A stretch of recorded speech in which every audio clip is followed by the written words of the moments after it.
Let's roll. The Monday night meltdown has begun. The pimps, the players, the hustlers, the people that bust them, and everybody else in between, from Costa Rica to California, Montreal to Minnesota. Although I should say the pimps, the players, the hustlers, the rabbis, and everybody else in between. But we'll get to that a little bit later on in the evening. We appreciate those of you taking time of your evening to join us here tonight on the SBR YouTube page. And we've got an SBR legend kicking it with us this evening. So without further ado, let's bring in a man that I call the professor, a man that I'll be seeing in a couple of weeks' time. March Madness is around the corner. Conference tournament action has actually already begun this evening. The Big Ten tournament starting later in the week, earlier than it's ever started before. We'll break that down. We've got some Big 12 basketball going on as we speak. Right now, of course, Kansas and Texas. We've got Texas Tech and West Virginia. And we're at the half right now. So let's bring in the professor, Gabe Morency, straight from the Strip in Las Vegas, Nevada. Dave, it's always a pleasure. How you doing? A little bit better than a couple of road dog coaches out there at halftime tonight. Both Shaka Smart and Chris Beard, extremely short-handed into some hostile environments on the road. Talk about Texas Tech a little bit, though, Gabe. A team that's impressed me a bit tonight. And I think in terms of going forward, a team that could be real interesting down the stretch. Now, we wrote about Tech at length in Point Blank today. And you can find the Point Blank column on the front page, sbrpicks.com. Had to do with Keenan Allen. Allen suffered a bad toe injury 3 games back against Baylor. They literally lost the game because Allen wasn't there at crunch time. A lead got away. They couldn't generate offense down the stretch. He tried to play each of the last 2 games on that bad toe because they're competing for the Big 12 championship. And it's hard to not go out there and play when that's the case. But Allen had to wear a size 14 shoe on his left foot and a size 13 on his right foot. He said it really threw him out of sync. So those losses to Oklahoma State and Kansas, he shot 2 for 13. Only scored 8 points the 2 games combined. That's less than half of a single game average. They didn't play Allen tonight. Justin Gray, another starter in a key call, didn't make the trip because of the concussion protocol. Zach Smith, another guy who's been dinged up, hasn't played yet. So they go out and fall down 16-0 right off the bat. But instead of taking a hammering by 30 or 40, the younger Tech players have gone out there and competed, and they fought. I think when we get to the Big 12 tournament next week, Gabe, I think all those guys getting a night off tonight could be a big plus. Dave, you have any reservations about Tech moving forward just because they sort of struggled on the road? Do you take that in consideration when capping teams going into the tournament? How do they perform on the road?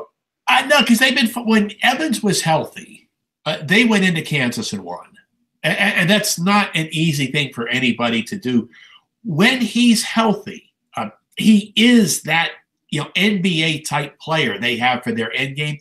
It's just the last 2 games, he shouldn't have even been on the court. And this is what Chris Beard was wrestling with. What he had said is, according to the doctors, Evans playing could not have made the injury any worse. They said that the toe is just going to take time to heal, but it couldn't get worse.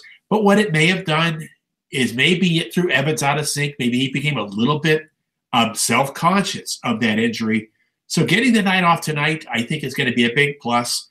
Same thing for Justin Gray. Gray's in the concussion protocol. Maybe he doesn't play the last regular season game either, but will play in the conference tournament.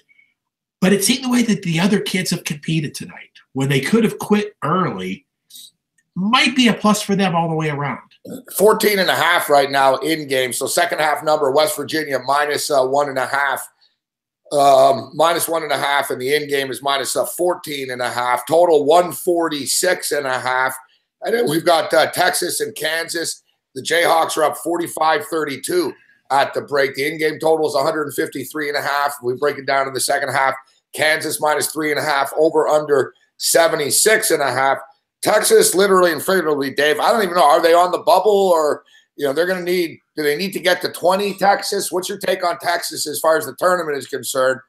And I doubt Texas roll over. They're not going to quit in this basketball game. I think the second half over could be worth a look at 76.5 here. It depends on how hard Shaka Smart chases. Essentially, Texas is down to 6 players right now. Eric Davis might not be back again this year. Mo Bamba's not playing tonight. So they've only got 6 usable players in that rotation. So I don't know how hard they're going to be able to chase. If Davis doesn't come back, and this is something we'll talk about at length tonight, what does the tournament committee do with something like that? If they say, okay, Texas, we think you might have been good enough with Eric Davis. Again, Davis not a star player, but just a player Texas desperately needs with a short rotation. They might say, no, if Davis isn't coming back, you're just not good enough. So I don't know if Texas chases hard enough in this one. They just don't have the bodies right now. They did get a nice first half out of Kirk when Reggie scored 14 points, but all other players combined only scored 18. Dave, over the last couple of weeks, we could say that college basketball, some of the arenas have lacked, passion. There's been instances, over the holidays, et cetera. The students aren't there, but we put so much emphasis on senior night or the last home game of the year. And it's the last home game for the seniors, last home game for some of the star players that will be moving on, et cetera. But even, we don't talk about it much, but it's also the last home game for a lot of these kids. And I think they're more attached to this than the actual players are. Like a player, some of these guys, all right, they're in tears and this is their life and they were there 4 years, et cetera. But a lot of these one and done players, they don't even like the fucking kids. They don't like the fans. They don't like the school. They're just there to play basketball, and it is what it is. But the students, Dave, I really noticed they've raised their game tonight. You look at Virginia Tech, it was really off the hook. It's always a tough place to play, but it was another level. It was like a football game in there tonight. It literally was a football game. And I tell you what, the Kansas kids aren't far behind, man. They're fucking rocking pretty hard in Lawrence tonight. And, I was thinking about it. It's the last time. It's the last time they're getting drunk with their buddies, the last time with their girl. They're getting, they're thinking how fast the 4 years passed from the first time they went to a game when they were freshmen to now, the last night. So I really noticed the added just fever tonight, Dave, with these last home games in the Big 12. Yeah, but we can all remember back to what it was like when we were in college. Okay, you went to the football games in the fall. You went to the basketball games, but when basketball's over. Not all of us, Dave. Not all of us. I was betting on football in the college years, but I actually wasn't attending college. Well, here was the funny thing. I mean, I used to go to tailgate parties outside the stadium for Penn State games. I would never go to the game because I wanted to be home watching all the other games on television because I was already in action. But I love the tailgating. Tailgate and then go back to the dorm and watch the games. That's it. Get some good food, watch the eye candy a little bit. But when you get to the last basketball game, that is the last game as a fan because you're not going to watch the baseball team play. Yeah, you're not sitting out there in these afternoons. The passion's not there. So, no, that I can really, really see that element. And the thing is, if you're a senior, your years in college are mirroring those players. So you do relate to them. If you've been on campus for the same 4 years, a particular group of players have been, yeah, this does become a pretty big deal. What it does for some of the road teams is you get a chance to see whether or not you're tournament tough. And here's what's been interesting about, let's talk about Duke. The last 2 losses on the road against North Carolina and against Virginia Tech, who is the one kid that wasn't tournament tough with the ball in the end game? Grayson Allen. Look at the turnovers late at Carolina and at Virginia Tech tonight. Turnovers on back-to-back possessions. He's the guy, Dave, that has to hit a big 3-point shot in the last minute of a close game in the tournament. And the confidence level, it's just not there. As a Duke hater, I remember the old days, they'd always have a 3-point assassin where it's like, oh, fuck, it's going in. With Grayson Allen, he seems, the emotion, the fact that he's such a target, maybe in the tournament it'll be less hostile because it's pretty tough for him on the road, Dave. It'd be hard for a pro player to put up with the stuff that he does. I'm not saying he's a victim. I don't like him. I don't like him because I think he's dirty. And number 2, I don't like him because he looks like Ted Cruz, and I don't like Ted Cruz. So there's a double combination, Dave. But the kid does have to put up with a lot of hostilities on the road that he might not have to put up with in the tournament. Well, and what we've also found, too, is in terms of Allen's upside, and this is certainly true from an NBA standpoint, he was good as a freshman and sophomore when he was not a marked man, when there were more talented players there who were commanding the attention of the defense, and Allen was getting these wide open looks. Well, now Allen's getting a little more attention. He's not beating people off the dribble. When he makes his threes, he's got to be wide open. He doesn't shoot well when contested. Doesn't create his own shot off the bounce very well. He's a hard competitor. Yeah. But again, if you are at Duke as a senior, that's more of a bad sign than a good sign, because it means that you weren't good enough to go to the NBA. Well, I was wondering about Bagley, and we got Minnesota and Sacramento just starting right now, Dave. We're talking about these college games that at least somewhat matter. This is the definition of a crap-ass NBA basketball game. Minnesota and Sacramento. Minnesota were 5.5-point favorites. It's 12-7 early. In-game number right now, guys, is Minnesota Timberwolves -3.5, total 220, 4.5, 220. It just moved. Any opinion on this, Dave?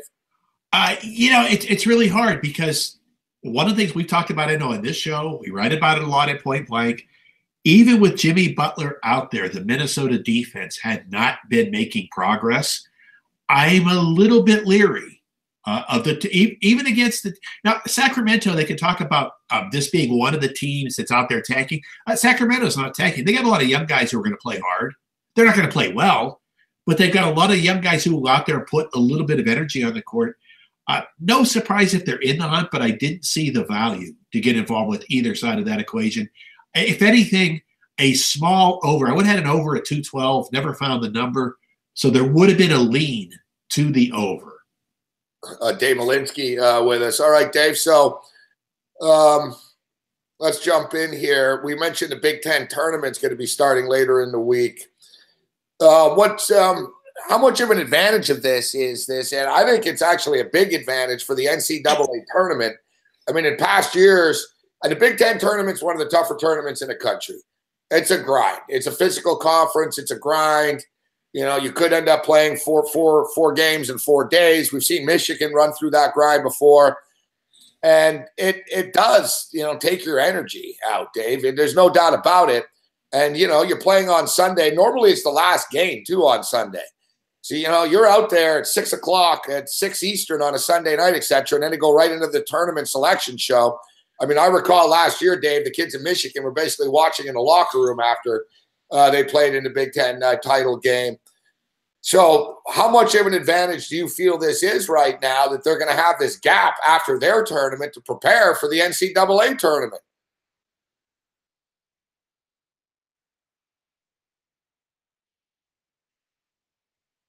It appears we've lost Dave. There you are. Are we back? Yeah, I saw you just go frozen on the screen there for a minute. I'm here. Okay. Of course, I've seen you go frozen in real life, too, through the years. Yeah. So it wasn't like it wasn't an unusual vision, but the audio wasn't there for You've seen me do a lot of crazy things in real life. So, yeah. But, yeah, hey, Google Hangouts and the technology and the internet, Dave, it is what it is. But, yeah, so what do you make of this? How much of an advantage is it going to be to have this gap? And it's going to be quite a big gap, actually. The tournament starts later in the week, so there's going to be a prolonged time for these teams in the Big Ten to rest, practice, and get ready for the NCAA tournament. Well, what it really does, too, is it allows you to cut it loose this week. Because there were a lot of coaches in the past who weren't thrilled about saying, well, do you want to win the Big Ten tournament? Because no, I'd almost rather lose on Friday and keep the kids fresh for the big dance. No, you can get after it now. You can crank up to a Final Four level of basketball knowing that fatigue doesn't matter. So you can throw your best punches out there. I think in what's been a relatively down year for the Big Ten, we've got a chance to see some really good basketball. And now is the time, Gabe, I think, for you to begin getting a little bit nervous, because is this John Beilein's year? It could be. They're playing their best basketball right now. The definition, Dave, of a team peaking at the right time is the Michigan Wolverines. Yeah, I mean, in the past, Beilein has been as good of a tournament coach as there has been. So we talk about, players rising up to the occasion, these NBA-type talents. Beilein has risen to the occasion. They've always run good offense. He's always had shooters. They don't turn the ball over. Once again, near the top of the NCAA for fewest turnovers. But the big difference this year, Gabe, this is the best defensive and rebounding team that Bayline has had. That was the missing ingredient. That's what kept them, from not cutting down the nets in the past. It's Michigan. Wagner brings a level of toughness, Dave. It's the one thing, and Jalen Rose brought it up, a couple of years ago, basically, that he likes the coaching staff, but they're just not quite street enough. They're not quite tough enough. There's a lot of sort of dudes from, middle-class families and nice high schools, etc. on Michigan. They're not getting the one and dones. But Wagner here, as he's gotten older, he's not intimidated by anybody. He's got a mean streak as well, Dave, and it makes a big difference. This kid's really come into his own. And then a lot of other young players on Michigan are really starting to get better as the year's coming on. They're taking it to the rack. They get great ball movement. They're actually a fun team to watch because they play basketball. They do the fundamental things, Dave. They pass. They play smart basketball, Michigan.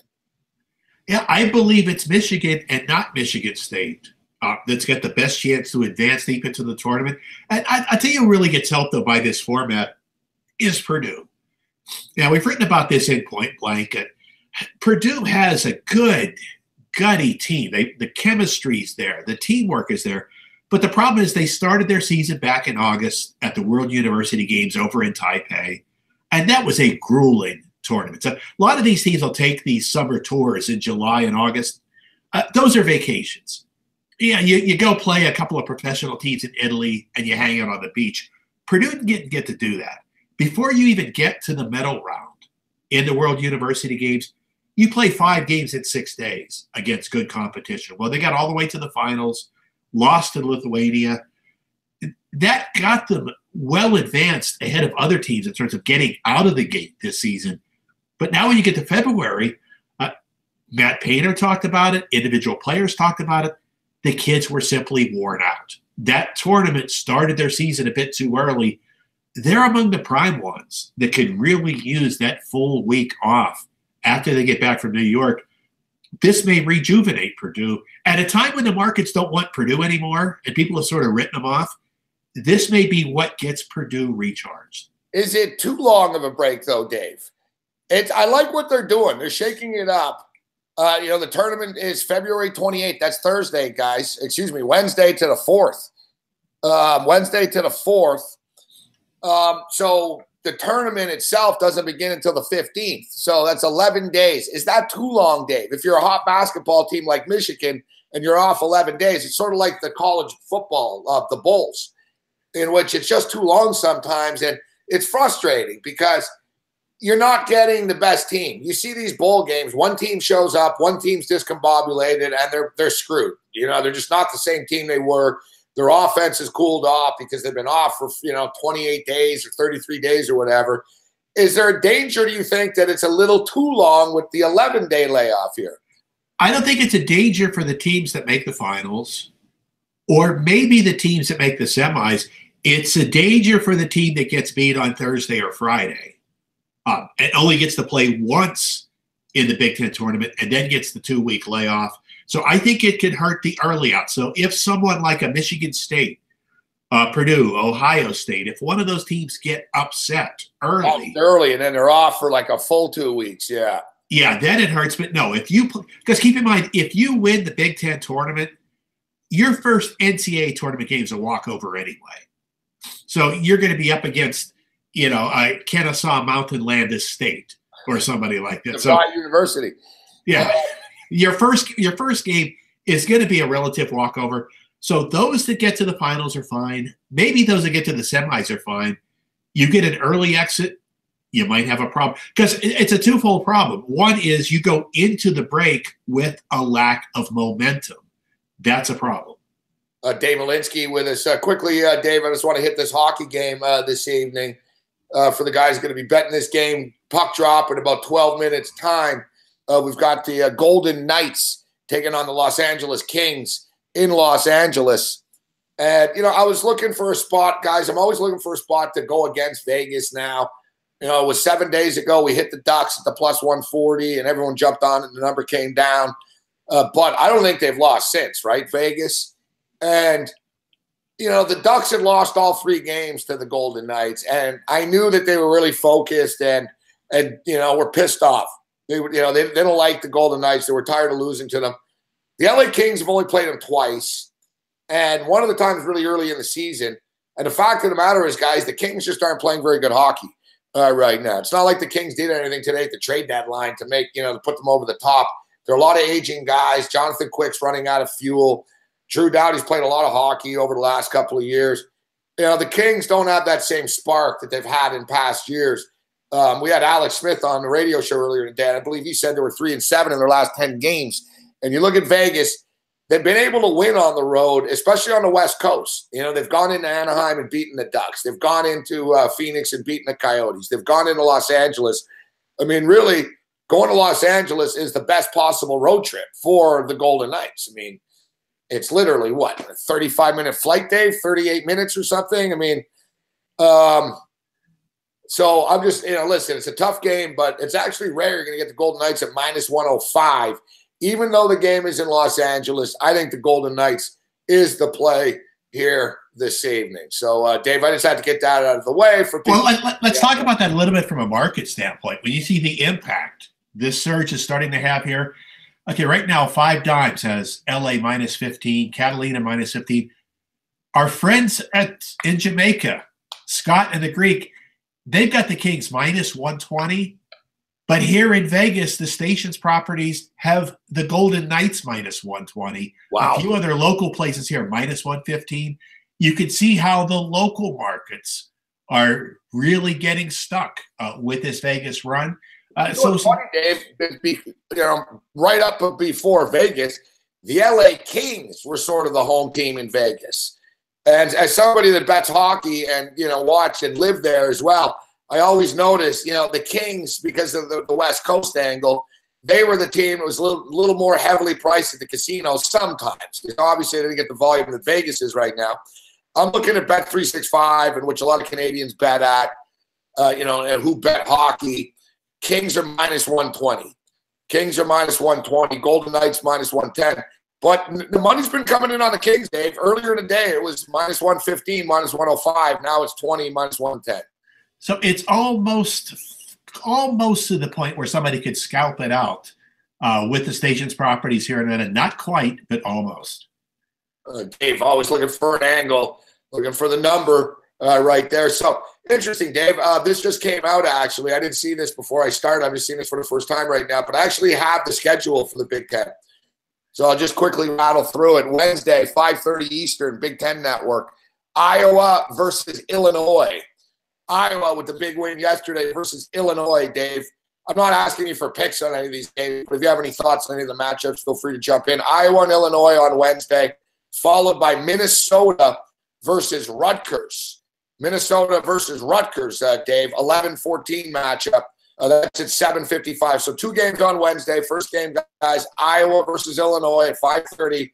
And then we got Minnesota and Rutgers after. Any thoughts on the early card here, Dave? One of the real frustrating teams to watch this year, and imagine what it would be like to be the Rutgers coach. Rutgers has played some of the smartest basketball that I've ever seen for a really, really bad team. But what do they do, Gabe? Trip after trip, they run very good offensive sets to get open shots that their players just can't make. And I don't know if I've seen any team have that level of frustration. They run good stuff. And a lot of times you see bad teams get sloppy and mail it in towards the end of the year. Rutgers has played hard all the way. They just can't play very well. And Dave, I don't know if we can call it home court per se, but the tournament is in New York.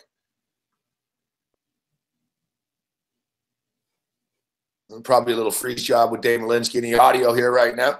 Yeah, I think we got you. It froze again for a moment. Yeah, here's one of the things to focus in on. Rutgers will have a pretty good following for that game Wednesday night.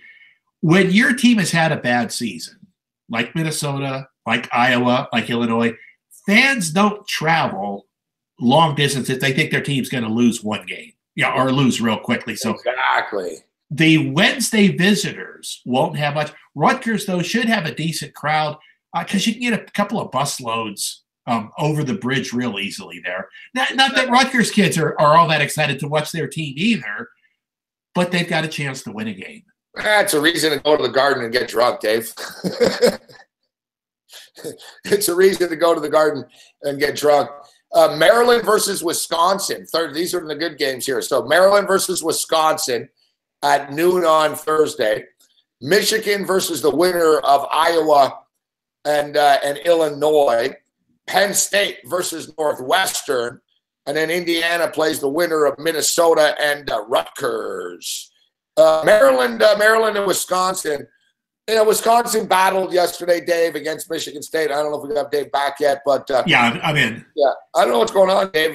Maybe it's not worth logging out and logging back in. But Wisconsin. This is another team, Dave, that they've battled. They're just not very good.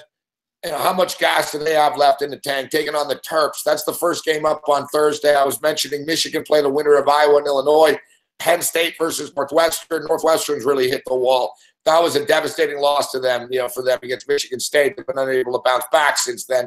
Then you got Indiana, Minnesota, Rutgers. Yeah, talking about one of the tough parts in terms of Michigan, they did not get into the Friday draw. Nebraska managed to play their way into that added bye. So Michigan does face a daunting challenge. It will have to be 4-4 if they're going to do it. It's going to be a little tougher for them, but I believe if they win Thursday, they get to face Nebraska, which would be the easiest Friday matchup. That you're going to, if you're coming out of the Thursday games. I'm going to give Michigan a look at the right price. I think the fact that they'd have to win 4 games in 4 days will set up a little better value to them than we're likely to see, although I haven't seen a future book get out there yet. A couple of question marks for injured players, especially the Northwestern Penn State game. So the futures probably won't go up until there's some clarification there. But Michigan just might be the value, the 4-4, giving you a little extra to work with. We're seeing people in the chat say, Dave, you can get Michigan at 8-1. 8-1 to win the tournament. That's a little disappointing. Actually, I believe you could roll over 4 money lines and get better than 8-1. And keep in mind, folks, this is something that you could do in these tournaments. So let's see, here's the strategy. If you like Michigan, you bet them on the money line Thursday. If they win, you roll it over to Friday. If they win, you roll it over to Saturday.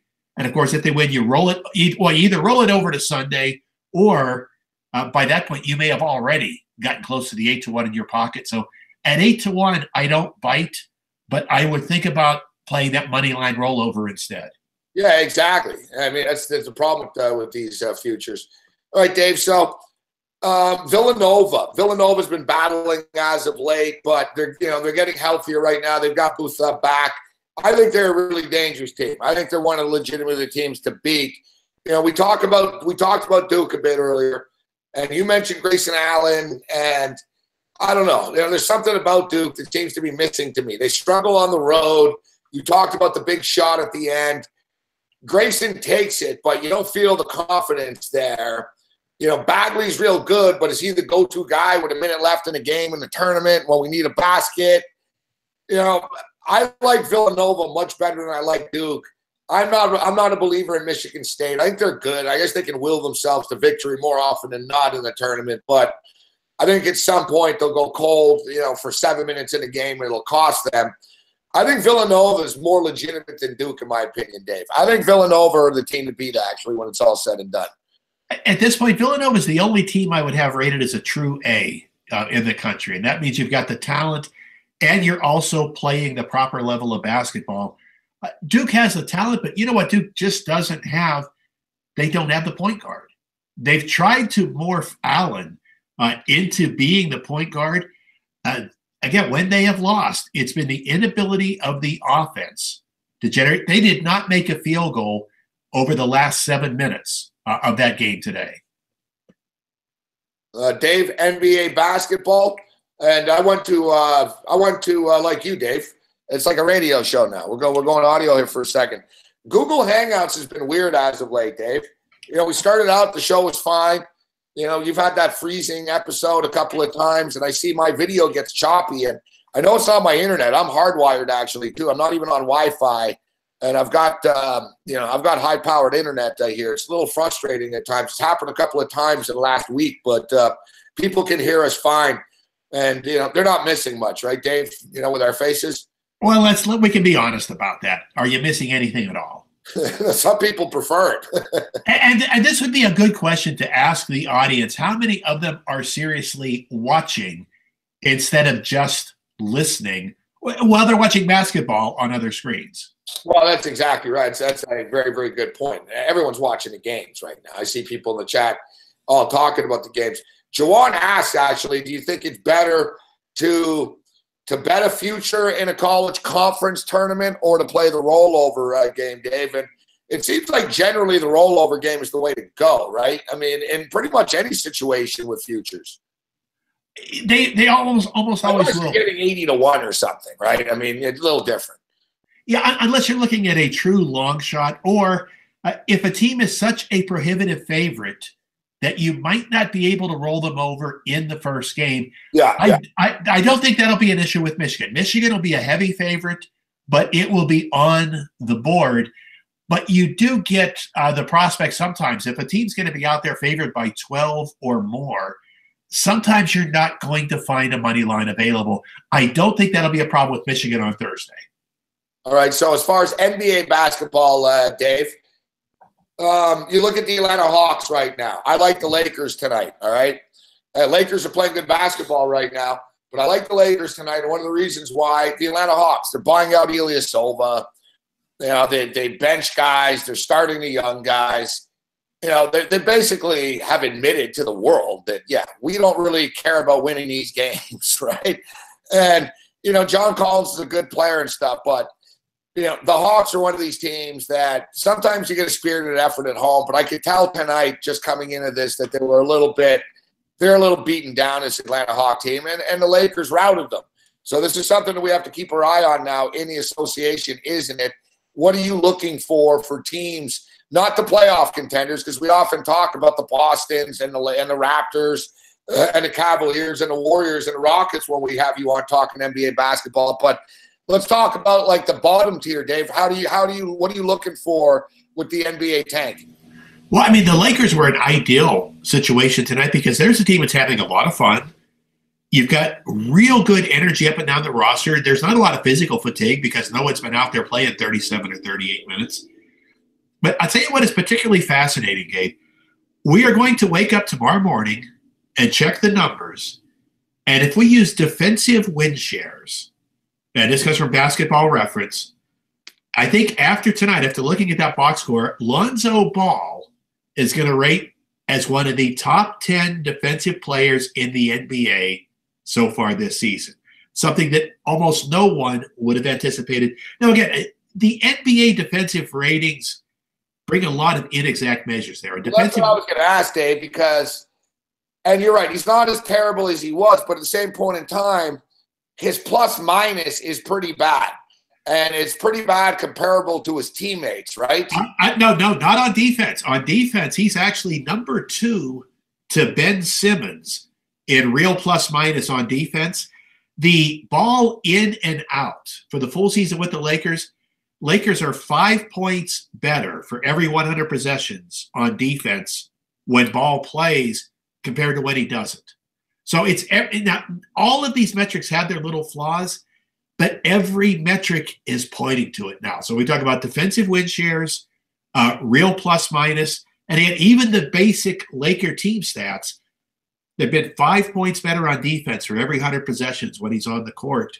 Now we do not have tonight's numbers logged in yet, but I believe it was a good defensive showing when Ball was out there, and he did have 3 steals tonight.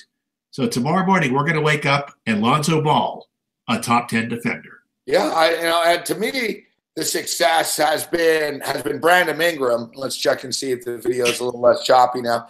The success has been Brandon Ingram and Julius Randle. I've always been a big Julius Randle fan, but I have to give this team credit. And they're not going to get that mega star this year, I wouldn't imagine, but they've got a nice little chemistry going right now. It's not just a winning streak. You can tell they have something going right now.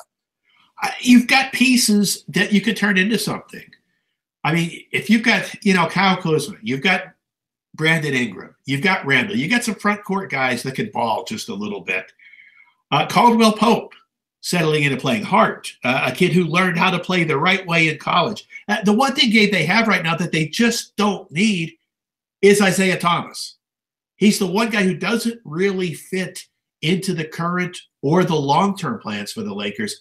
So I'm not quite sure what they're going to do with him, but the Lakers do have a lot of other little interesting pieces.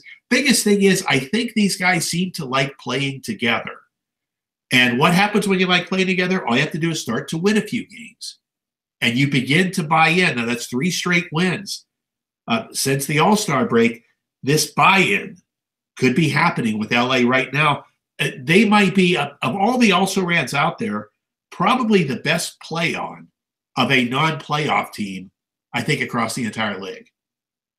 Dave, we might be in basketball season right now, but there was a little bit of an NFL lull following the Super Bowl, but we got the draft. The draft combine's coming up. The draft rapidly approaching right now, and something eventually is going to have to happen. We're starting to see some players sign, some potential trades in the works.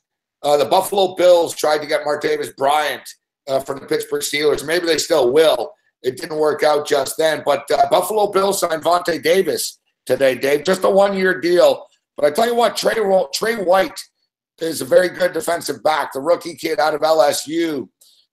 He's a stud. He's a real keeper. Like, he's really, you want to talk about rankings and metrics. This kid's a badass, Dave, for a rookie. He's only going to get better. Trey White's real good. You bring in Vontae Davis. I like the move from the Buffalo Bills, them trying to get Martavis Bryant as well. But clearly the Buffalo Bills understand that they have to keep tweaking, but it's a nice message I think they're sending, Dave, that they're looking to compete and get better. What are they going to do at quarterback, Gabe? That's the question. That's the key. Yeah, what do you think they're going to do? They don't have a choice but to move on now. And it's pretty clear that McDermott – hey, listen, if McDermott had his way, Dave, Nate Peterman would have went in there, played well against the Chargers, and then started again the next week. Right? And the year, coming into the year, there was a lot of speculation whether they're going to keep Tyrod. It's almost like every year out of reluctance, they end up, all right, we'll try Tyrod one more year. I've been a Tyrod Taylor defender. I'm a diehard Bills fan. I've been a Tyrod Taylor defender. But I think he started enough games now, Dave, and we've seen enough of him that he's not going to get better. He is who he is. He's not terrible, but he has a hard time reading defenses. The fourth quarter comebacks are few and far between. He's a fantasy player. That's what he is. He's a good fantasy quarterback. He's a decent quarterback. To me, he's, a poor man's Colin Kaepernick, to be honest. So to me, I think the Bills have to take the next level. And I'll ask you this then, Dave. I think A.J. McCarron can be pretty good, actually. Is A.J. McCarron worth throwing Tyrod Taylor under the bus for, or are the Bills going to draft someone? But either way, the Bills need an upgraded quarterback. And if you have Kelvin Benjamin and LaShawn McCoy's not getting any younger, I don't think that, if you draft a quarterback, are you throwing a rookie out there right away? So I don't know. I mean, do they keep Tyrod Taylor for one more year and then draft a young kid who's actually legitimate, not just a Nate Peterman? Or do they bypass this and, how about an A.J. McCarron? A.J. McCarron, I think, can play. But word is, and, who knows about the reports, Dave, but they're saying out of Buffalo that, the Bills have the 21st and the 22nd pick in the draft. They got the Chiefs first round and they have their own first round. The Bills have, multiple picks in the first 3 rounds. They literally have 6 draft picks in the first 3 rounds, the Bills. They have two. They have one of theirs and one of someone else's all the way through to the 4th round. So they're loaded with draft picks. Word is that they want to swing the 21 and the 22 to get in the top 7, top 8 range, and have got their eye on they wanted to trade up supposedly for Josh Rosen. I'm not buying that. I know the GM is in love with Mason Rudolph. I'm hearing Lamar Jackson. They're all over the place with this, Dave. But what do you think they should do? Well, first, you don't have to trade up for Rudolph or Jackson. No, you don't. But you would if you wanted to get a Josh Rosen. Yeah, and I'm not as high on Rosen as others because people keep saying, well, he's more polished than the others. I don't know how much polish there is because he was under a different offensive coordinator every season. So I don't know if he got the proper level of coaching. Lamar Jackson, and this is, I think people misread him a little bit. Lamar Jackson got better NFL coaching in college than Josh Rosen did. Yeah. So Jackson may have issues in some areas, but Bobby Petrino did more NFL things with him on a consistent basis. I'm a big Lamar Jackson fan. I said it. And personally, I'll be honest, I went on record, Dave. I said, I do believe I'm part of the sheeple that stayed. I'm not a Sam Darnold guy, but I do think that Josh Rosen has the traits to be a very good NFL quarterback. I like them. But I like Lamar Jackson, and I don't know if you saw this, Dave, but last week Bill Polian said that Lamar Jackson isn't a quarterback, needs to be a wide receiver. I'm thinking that's fucking ridiculous. The guy's a Heisman Trophy winner. He's been coached by Bobby Petrino, who coached Michael Vick.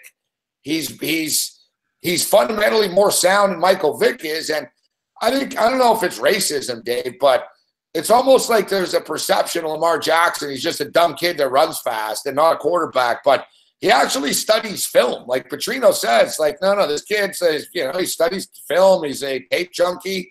And Dave, I noticed this, when he won the Heisman, he was just taking off and he was faster than everyone.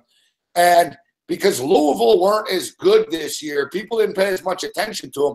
But when I paid attention, when I saw him, Dave, I saw good footwork for a quarterback. I saw a kid that was trying to develop as a quarterback and not just take off. He's got a fucking cannon for an arm. He can throw it 70 yards down the field. He'll be automatically one of the fastest players in the NFL.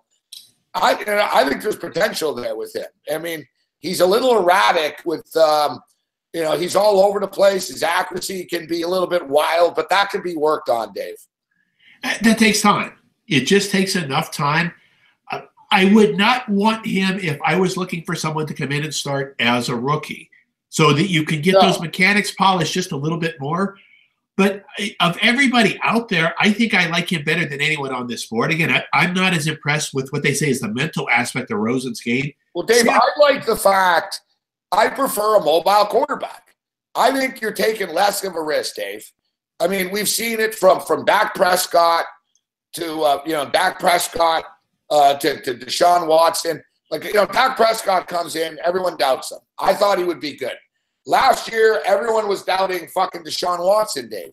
Not everyone, but a lot of NFL people. Oh, his arm strength isn't there. And I remember Nick Saban said, I don't know what the hell these guys are talking about. Like, Deshaun Watson's clearly the best quarterback, trust me. And look, Dabo Sweeney said, this kid's Michael Jordan of football. Like, you're idiots if you don't see it. I personally think that you can take a mobile quarterback that is mobile, fast, and it can get rid of the football. I think you can put him in the NFL and be successful, Dave. We've seen it time and recently, from Mariota, Dak Prescott to Deshaun Watson. Yeah, if he's the right guy and he's got all of the tools, and what's nice about Jackson, he does have all of the tools. He can make throws downfield that Watson can't. Well, in fact, Jackson can make throws downfield that almost nobody else can make. Do you think Deshaun Watson's going to light the league up again, Dave, when he comes back next year? Because it really was special to see. But do you think, or do you expect a regression? Defenses will get some film study. Because, again, one of the advantages that you have early with a guy like Watson, the defenses don't know what's coming because Watson was running an entirely different Houston offense than the other quarterbacks. There were things in those packages that you couldn't see Tom Savage doing on video because they just wouldn't call it for him. What Jackson does is he allows for playbook flexibility. He just enables you to do so many different things, something that a Rosen doesn't necessarily give you. Darnold's got athleticism and he can run a little bit, but he really, really needed another year of college football. It was just too sloppy in not protecting the ball in the pocket. So there are all these flaws out there. I mean, I don't believe there's a legit upper first round quarterback in this draft, which means no one that should go in the top 15. Wow, you don't think that there's and I'm not saying that in wow, I disagree with you, but I just say that wow in the sense that Mel Kiper Jr., and I know it's entertainment for him, but Mel Kiper Jr. says there's going to be 3 quarterbacks taken in the top 5, Dave. Oh, there really could be. And it's not that the quarterbacks are good enough. It's the teams are so desperate to get one. And that's the real story out there is I think one of the best takes on this, and this came from the Eagles 2 years ago when they went after Carson Wentz. And people at the time said, boy, you gave up an awful lot. This is a gamble. Why did you do it? They said, you know what we've done? We've looked at the quarterbacks coming out over the next couple of years, and we think this guy is as good as anybody that there's going to be. And honestly, Dave, they say that every time. I said it about Trubisky. I didn't have a problem with them taking Trubisky when they did. My deal was just no one else was going to do it, and you didn't have to trade. San Francisco was going to take him. Like, you were playing poker, and you fucking blinked. And, all you had to do is just do nothing, and you would have got Trubisky with a 3rd pick overall anyways. But nevertheless, people said, oh, they're crazy. I remember people mocking the Carson Wentz stuff. He played against nobodies at North Dakota State. And, man, even Trubisky, Dave, and I know he only threw the ball 14 times and stuff, but sometimes you see some of the passes that this kid makes, and you're like, holy shit, that's some serious stuff. Maybe Trubisky's going to end up being real good too, right? I mean, but yeah, it's a big difference between whether there should be 3 quarterbacks taken in the top 5 or will there be is a big difference. That is true. Oh, it's the gamble of when. If you're sitting down there with the 7, the 8, the 9, the 10, as these picks go by, because you've got a guy like Lamar Jackson could go number 6, or he could go in the 3rd round. It's that when that is so subjective with this year's cast. But let's just say through my betting lifetime, there's not a top 15 in terms of not based on team needs, based on the ability of the quarterbacks. I don't see anyone that I think would be a top 15 pick in a traditional draft. Let's say going back over the last 35 years, that player just isn't there. Yeah, Josh Rosen could do some decent things. He's got a good arm. He's smart enough to pick up an offense.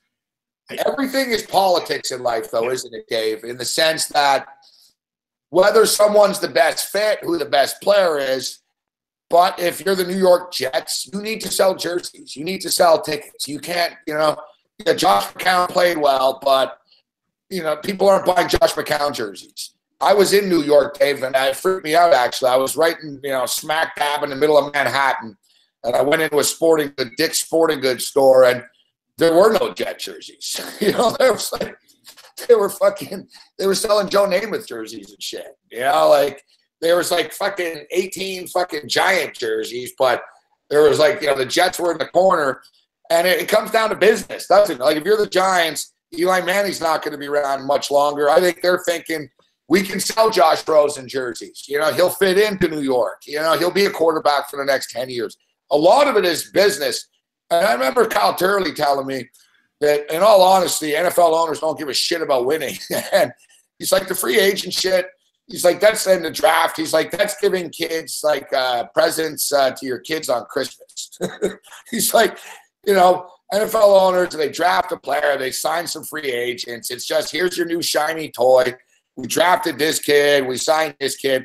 All they really give a shit about is making money, Dave. There's a few exception owners that care, but if you're the Giants, it's something bigger than just another team, Dave, right?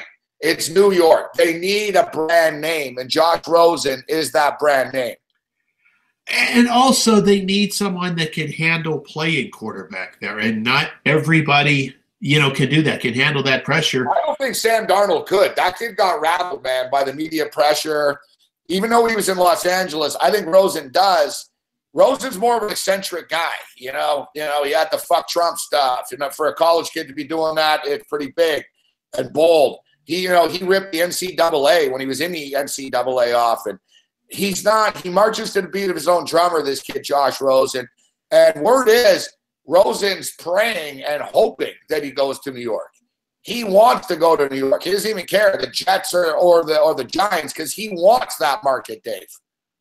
Yeah, he may be a decent fit for that place. And it's also a place where you might not want a Lamar Jackson, because there could be unfair pressures, put on him in that particular marketplace. But outside of Rosen, who else could be the fit there? And that's the difficulty. A kid like Josh Allen, no, he may be nowhere near being ready for that sort of limelight. I'm not even sure that Allen's ready for any type of limelight. That for as much as Kuiper and others have wanted to say good things about him, he just wasn't a productive college quarterback. And you've got to at least be able to produce something, to get your teammates to believe in you.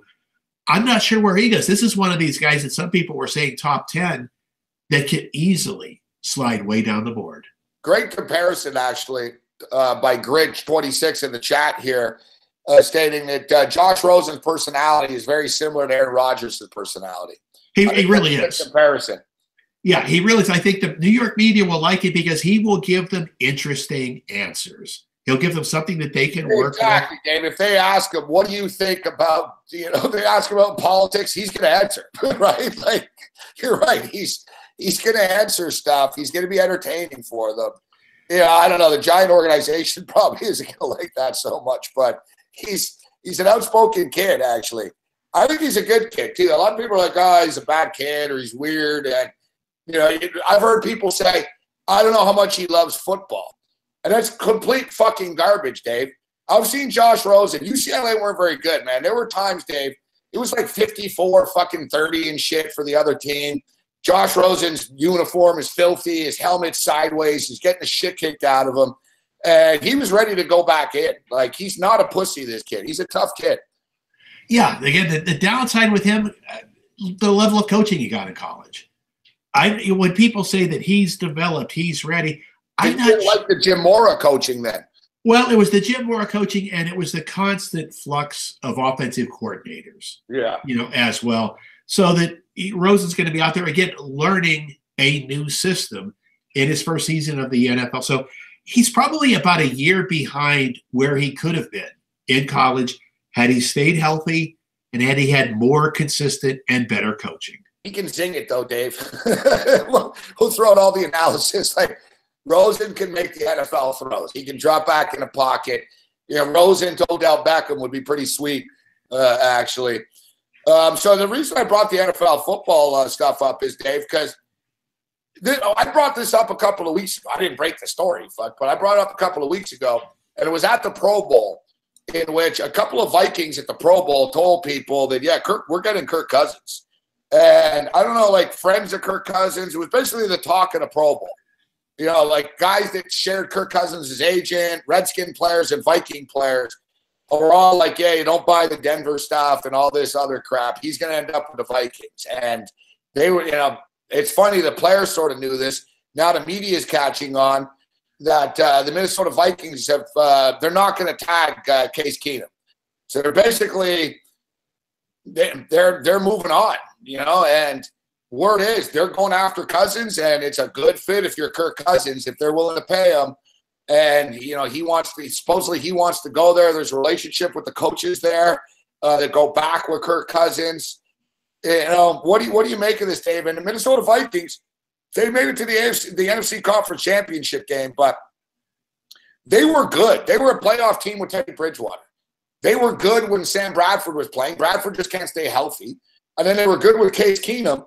And I'm not the captain of the Kirk Cousins fan club, but he is better than those three quarterbacks, I think, Dave. What do you make of this Vikings news? Hey, it's not official, but it looks like the Vikings are all in on Kirk Cousins right now, and it looks like he likes what he's hearing as well. Well, it's a great fit for Cousins. I mean, that is an offense that's tailor-made because, again, starting next year, guess what? The running backs are all healthy again. You've got the prototype receivers. You've got the tight end. You've got a good offensive line. You've got depth at running. You've got Diggs. You've got Randolph. You've got Dalvin Cook, man. There's a lot to work with, Dave. Yeah, it's one of the things we wrote a lot about in Point Blank back in football season is don't put too much of this on Case Keenum. Keenum is just an NFL journeyman. A lot of quarterbacks could step in and make that offense zing.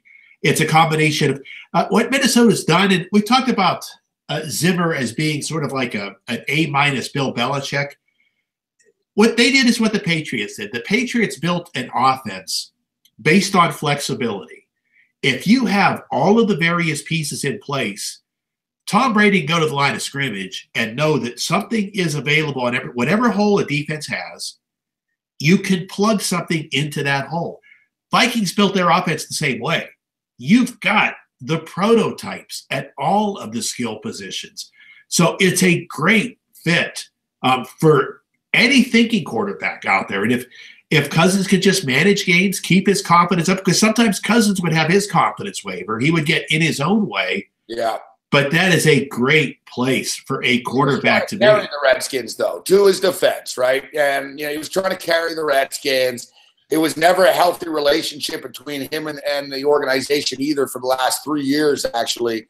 So it was a difficult, and even Redskin players, I've read a lot about it, and Redskin players said that Cousins is a really competitive dude, but he started to check out a bit. Like, it finally wore on him. You can only work for an employer that, you're going to war with on a daily basis for so long, Dave, right? That is the truth. I guess what they're doing is they're making a statement about their other quarterbacks. What happens to Bradford now? What happens to Bridgewater? Because now that impacts other teams. If you're looking to draft a rookie quarterback and you've got a shot at a Bridgewater or a Bradford, even though they come with injury baggage, might they be preferable once you get beyond Rosen and you drop down to the lower tiers of this rookie crop? Very interesting. All right, Dave, so before we get you out of here, we'll just do a score check. 71-52, West Virginia. So West Virginia, I talked about this. West Virginia, Mark Lawrence's database, West Virginia 4-0 straight up and against the spread, their last 4 season finales. Plus it was their revenge spot tonight. West Virginia's rolling right now. Meanwhile, Texas hanging around the number, I should say. And the game goes over the number. They're down by 10 right now with 14 seconds left, so they should be able to get this cover, actually, Dave. And boom, I actually showed some nuts here tonight. I took Texas, even though they were shorthanded. I took Texas plus the 12 and over the 140. I mean, these guys played 92-86 last time they played. I thought the total was too short, Dave. Well, it is going to fall because Kansas only has to dribble out. So guess who's really having fun now? The line was 9 this morning. The first people who knew that Mo Bamba was not going to play, of course, could lay the 9. They could go back and take the 12. And guess what happens to anybody that laid 9 and took 12 in this game? They're going to win them all. So what you're saying is there's a lot of pissed off odds makers tonight in sports books right now going, oh, fuck, this is a horrible number. They're hoping somebody for Kansas steps up and actually takes a shot instead of dribbling out. Shit, man, I'm glad we got out of this. Because, Dave, last home game, you never know, man. Fucking, dude never plays. Fuck this. I'm bombing a 3 at the buzzer. You know what I mean? Well, here's what's funny. That's exactly what just happened. A Kansas walk-on took a 3-pointer at the buzzer. He missed it, but he took if the starters were on the court, they would have dribbled out. A walk-on took a 3-pointer. Of course he did. I didn't even have it on. It's funny. I don't know why I wasn't watching it. I'm an idiot. I have the game on TV here. I had it on the Sacramento game, but as I was like, oh, we're going to win, it just occurred to me, Dave. I've been around, Dave, so it just occurred to me. I'm like, well, man, one of these kids in their last fucking game might just fucking heave a 3, and you tell me it's exactly what happened. It's what happened. The shot didn't come that close to going in, but think about how much money would have changed hands, because that game falling 10 is not a good place. Of course, we say it's not a good place. Sportsbooks will get it back the next day for the most part, except the guys that laid 9 and took 12 tend to not give it back too readily. But that's what was sitting out there, a 9-12. So, one of the classics of all time, Gabe. Arizona, Oregon on Saturday, where you could have laid 2 and taken 8. And of course, a lot of people were smart enough. Laying 2 on Friday night was the smart thing to do to get out ahead of the information. Goes all the way to 8. And then if you're the first in line to take the 8, when you find out Ayton is going to play, I know guys who laid 2 and 3, took 7 and 8. And what do they have? They just have a bunch of winning numbers in their pocket. That was probably the single worst game for the stores of any college game all season. That one falling right where it did. Dave, we'll talk about the Miller situation tomorrow on the radio show. But before we get you out of here, Pretty impressive right now, man. If the Houston Rockets, win this basketball game, and I brought this up earlier in the day, actually. And you know what? Texas Tech's actually going a little run here. 74-61. Fuck, unbelievable. So a little sweat job, actually, still. So the Houston Rockets, Dave, this is the toughest road trip. That's the toughest situation to be in, playing back-to-back Denver and Utah, or Utah then Denver. You and I have talked about this. The Utah Jazz, they were on an 11-game win streak. Maybe the All-Star break has cooled them off a bit. They lost to Portland. Now they're losing right now. They're down by 8 with 7 minutes left. We'll see what happens in this game, but that'd be pretty freaking impressive with the Rockets to go back-to-back and win these games. Well, especially considering tonight there was no Gordon, no Capella, and no Ryan Anderson. But again, people have to start looking at Houston a lot differently. We did a big take on Houston in today's Point Blank to set up just how different this team has been. And we suggested, look, if you want to win a bar bet this week, sit down with a sports fan, sit down with a bettor and say, okay, name the 3 slowest tempo teams in the NBA for the month of February. And is anybody out there, any casual fans, going to realize the run-and-gun Rockets were the slowest team in the NBA this month? Now, February is a short month. They've only played 10 games. But 10 games is still a pretty good sampling. This is not now, they run an open offense. They move the ball very, very well.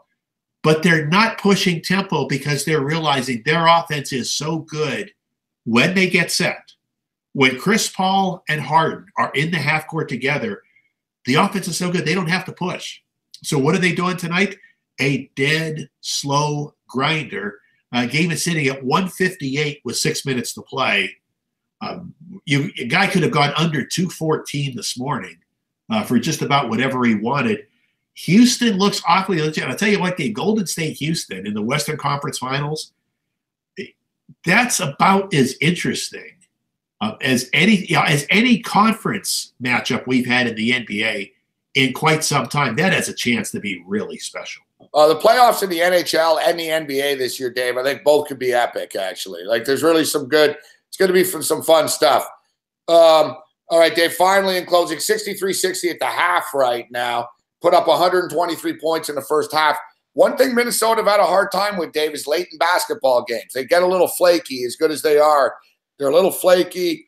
The second half number in this basketball game, Sacramento Kings plus 2.5, over under 105.5. So pretty much right where we started, Dave. They closed this 5.5-point favorites. That's what it is right now. When you add in the game, the new in-game total will be 228.5 right now. Any take on this? It was a loose first half. I don't know that this flow necessarily changes. Watch Sacramento be a little interesting down there. Not quite to the same extent as the Lakers, but they got a lot of young guys who are having fun. So I think Sacramento is going to be aggressive. If they are in games at halftime, you might be inclined to a little Sacramento over action in the second half.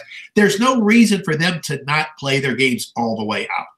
You coach to the final minute. You let your guys push tempo to the final minute because you've got personnel decisions to make when the season's over. Unlike some of the other tanking teams, I think Sacramento goes hard all the way. I wouldn't be surprised if the second half stayed just as loose as the first half.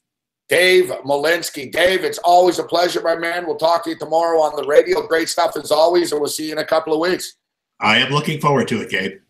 Dave Morency. Great stuff with Dave. You can read his column on the front page of sportsbookreview.com. As you can see, we've got the video back. Video stream is back and running. Our apologies. Not that it really matters. Oh, no, it got choppy again. It looked good for a second. I like finding out, though, basically. I like finding out. We'll take a break, and I'll try, logging out and coming back in. But I like finding out, basically, that none of you even watch the show. You're like, no, I don't care. Fuck, I'm watching the game anyways. The audio's fine. Audio's fine. Motherfucking Google Hangouts. What's up, T-Bone? Google Hangouts starting to piss me off. All right, so I will take a quick break, guys. And if you see whatever, the stream will keep on going, but you might see a blue fucking egg. I don't know. Fuck. You'll see a Google Hangout sign or whatever. We're going to log out of Google Hangouts and log back in, but sometimes that works. School of Hangouts has been a little funky recently.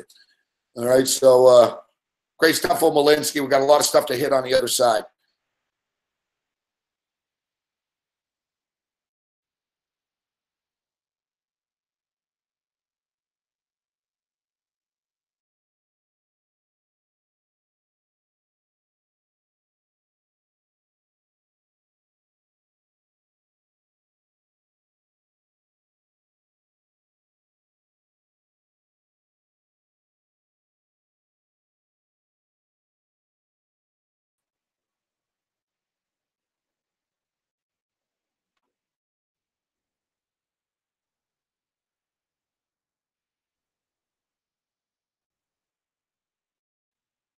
It's in between now. Actually, I don't know. It seems to be a little better, doesn't it? Maybe it'll. Oh, it's weird. It comes back and then it sort of gets grainy again right away. Motherfucking annoying, man. I can't get through one day without like some sort of fucking annoying fucking issue.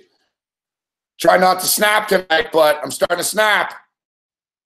I'd be snapping more if our picks weren't so damn good. We gave you Texas. We gave you the over. We gave you the Philadelphia Flyers. And I see TFC right now are playing. I don't know, T-Bone. How come you're not at the game, man? It's TFC, and they're in Denver right now, Colorado. Looks like they're playing in a park. Fuck, what kind of stadium do they fucking have?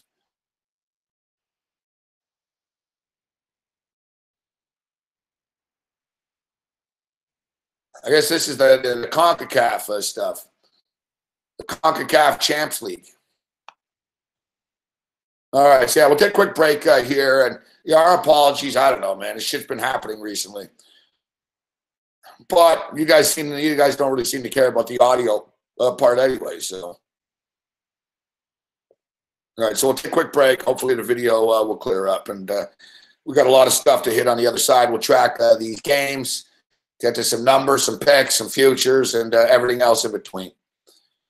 I enjoy talking NFL football. I got more NFL thoughts. We'll track this soccer. Colorado nearly just scored on TFC.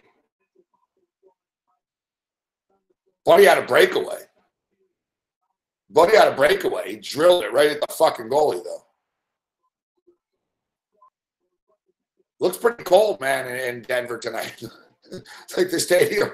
There's not a lot of people in the stadium. The players look cold. There's snow on the field. The ref looks like he's shivering and shit. He's writing shit down. He's fucking.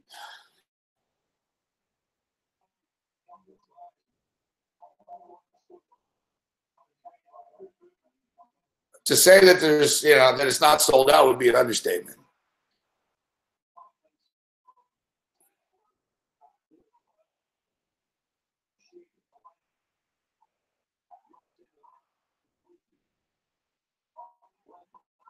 Now I was just busting your balls. A little cold to be sitting in a soccer game, T-Bone. It's 0-0 in the 28th minute.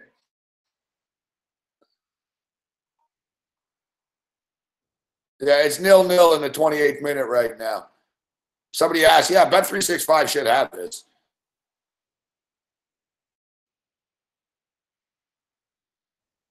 One nothing for the Vegas Knights. We're on the Vegas Knights right now.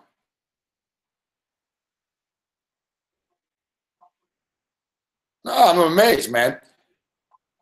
Bet365 is taking fucking action on fucking Mexican women's soccer right now, but how do they not have action on this?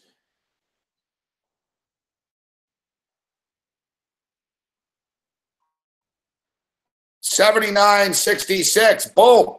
West Virginia goes over the number. This is good. If I can hang on, I actually played a 14 parlay, guys. I never do this, fuck. I rarely play like 14 parlays, but I was like, fuck it. I played Texas plus the points and the over. West Virginia minus the points and the over. A 14 parlay paid plus 850. Texas and the over cashes. The game's already gone over in West Virginia right now. Now I just need West Virginia to hang on here. Texas Tech are fucking hanging around, though. They're down. Oh, no, good. It's 13 now. Good shit. Boom, we're going to hit this 8-1 parlay, I think.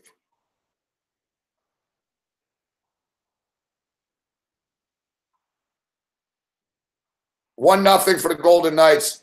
We got FIBA qualification basketball going on. USA and Puerto Rico. Puerto Rico. USA minus 16.5 right now.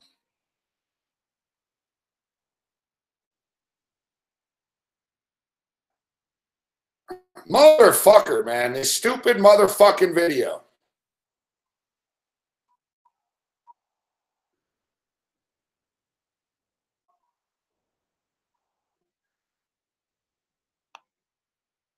All right, you know what? We'll fucking step it up a notch. We'll take the break.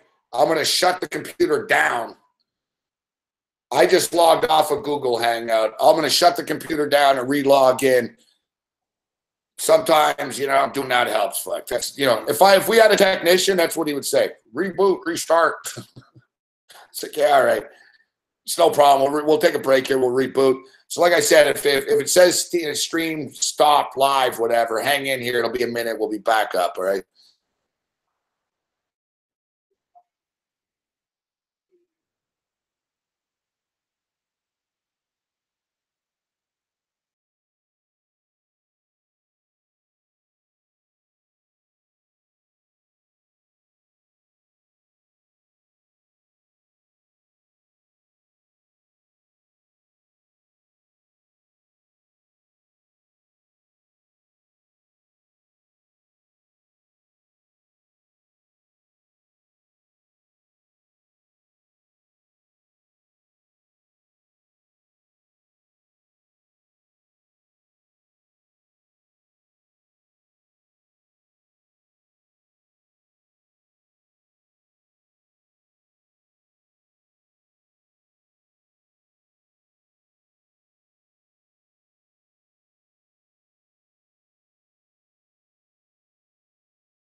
Looks like it's a little clearer.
What's up, Reggie?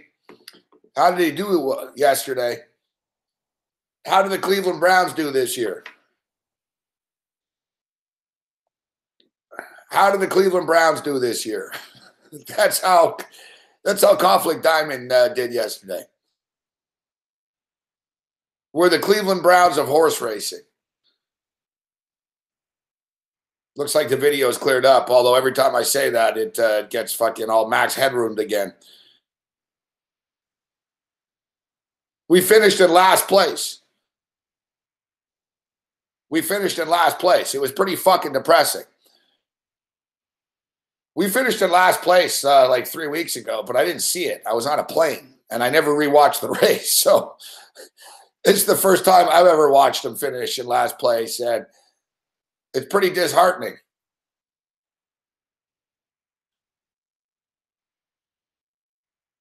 What's up, MVP Sports? Good to see you, bro. Are you locked? Are you ready for Vegas or what? Big man on campus, not going to Vegas. Kyle waited too long, and the price fucking doubled. Are you locked in, MVP, or what? Is there still hope for him? I like your style, Jawan. That's thinking positive. Yeah, he'll probably win after we sell him. We're giving him the week off. We're giving him the week off because whatever, he keeps fucking sucking. So we're giving him the week off, and then we're going to race him again in a lower grade race. Like basically, if we can't win the next race, and not win, but if we suck in the next race against these other horses, we're in a lot of trouble. But long story short, if we win the next race, we're selling them. If we lose the next race, we're selling them. I'm hoping, our hope is that we are no longer in the horse racing industry in, 2-3 weeks. Except it's like selling a fucking shitty house, fuck. Just because you want to sell them doesn't mean fucking people want to buy them, right? Or they want to buy them, but at like a bad price. But this is like a stock. Like, put it this way, like fucking 4 weeks ago, it was brought up at selling them for $7,000, and we bought. We're like, no, we're not selling them for $7,000. And now the new ballpark is, well, we can get 5 or 6. So, we don't want to get it to the point where it's like, well, we're getting 4. It's like a fucking stock, man. Like we've got, we lost. We lost. The horse racing industry beat us. It's a fucking hideous bitch got us. It's, we got fucked, man. Everything was going well. Red Heat and Rage Racing was a good entity. It was a good entity for the first 3 months, but what can you do? Your horse gets hurt, you're fucked. Unless you're the fucking king of fucking Saudi Arabia and shit, you're screwed. Like, this horse fucking costs more money than like fucking me and Cam fucking live on. It's ridiculous. And he doesn't win. He hasn't raced. Like, we paid for this horse to, we had to get him back to health so we could sell him. We were hoping he'd come back to health. He would fucking win a bit, and then we could sell him for more, right? Shit changes in a hurry in this business. Like, if he wins his next race, the price shoots up like $2,000. That's the way this shit works. But it's disheartening to see him fucking finish in last place. And, we can't even blame the driver. Fuck. We spoke to everyone after. And basically, he dug down deep. He dug down deep and it wasn't there. But it's fucking torture. You guys are all gamblers.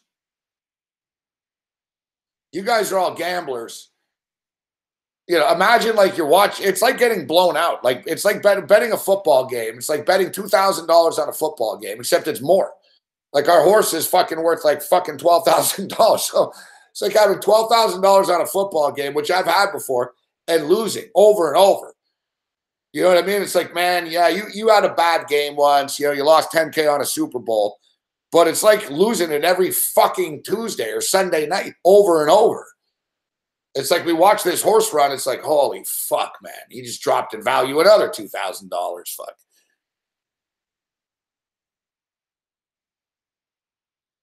I might just fucking ride him to fucking Vegas and bring him to fucking Rick's pawn shop. I'll definitely get on the show. I'm going to bring him a horse. Fuck. Rick, all right, let me call an expert. Let me call an expert in that knows horses. What's this? Did he have a broken foot? Oh, no, Rick. No, that's I don't know.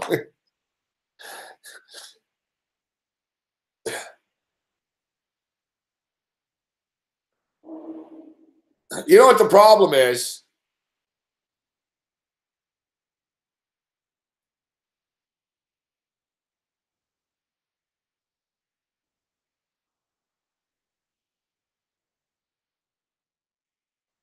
You know what the problem is?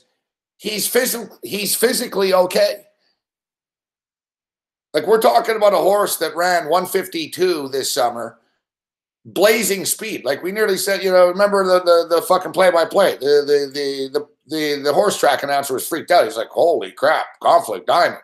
We won the race by 9 lengths. We collected checks in 4 of the first 6 races we raced in. Everything was fine until we got fucking hurt. And he was supposed to be out 2 months. Then it was 3 months. Then it turned into fucking 6 months. We've been paying for a fucking horse for 6 fucking months. And now he's back and he's healthy. Like, his foot's fine. He's fine. But he's not in a good mood. The trainer told me he's just not himself. Like, he's just different now. Like, he used to be angry and surly and shit. But he's not. Like, he's just casual now and stuff. You know, I don't know. I don't know if he's lost his fucking will to race. We think he might have a bug, a virus, of course. Why wouldn't he, So, but supposedly all horses have these viruses all the time. But we gave him a blood test, which cost us like fucking $90. And we gave him a blood test. And in a blood test, you can see it, but it's not, you know, it's nothing severe. But then they said after, listen, these blood tests fuck their horses. It could be worse. And now we're giving them another medication. We're giving them the week fucking off. And we're going to race them next Sunday. Not this Sunday, the following Sunday.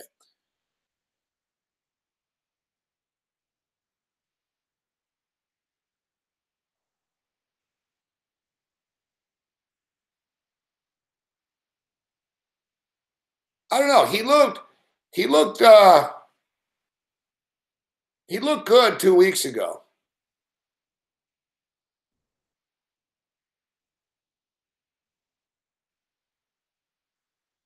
He looked good 2 weeks ago.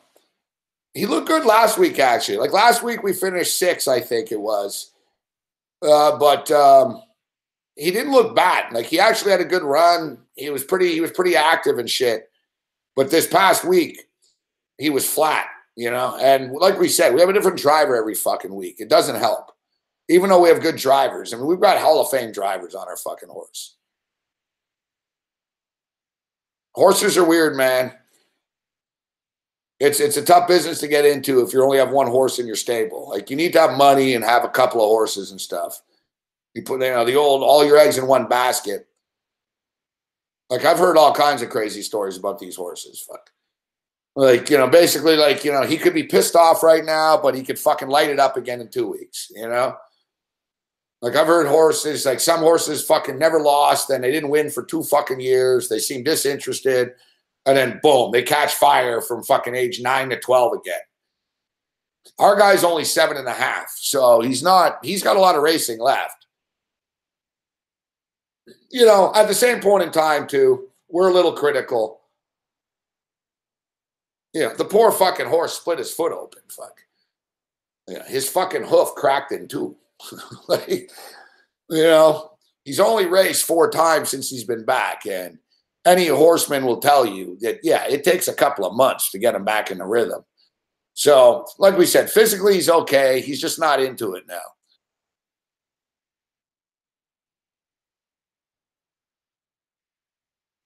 But yeah, the next race, we should come top 3. We better come top 3. If we don't, then we've got problems. I don't have any regrets, though. I don't look back like, I would tell other people don't get in the horse racing business, but I don't regret doing it. You take the highs, like I said, if he didn't get hurt, it'd be a winning. We'd be up money. Like you said, it's not rocket science. You pay for a horse, you pay thousands of dollars a month for a horse that's not racing for 5 months. You've got a fucking problem, right? That's what it comes down to. But he wins one fucking race, suddenly, boom, you get $4,000 back. And it's like, oh shit, fuck. He wins 2 races. Hey, we got all of our money back from him being hurt.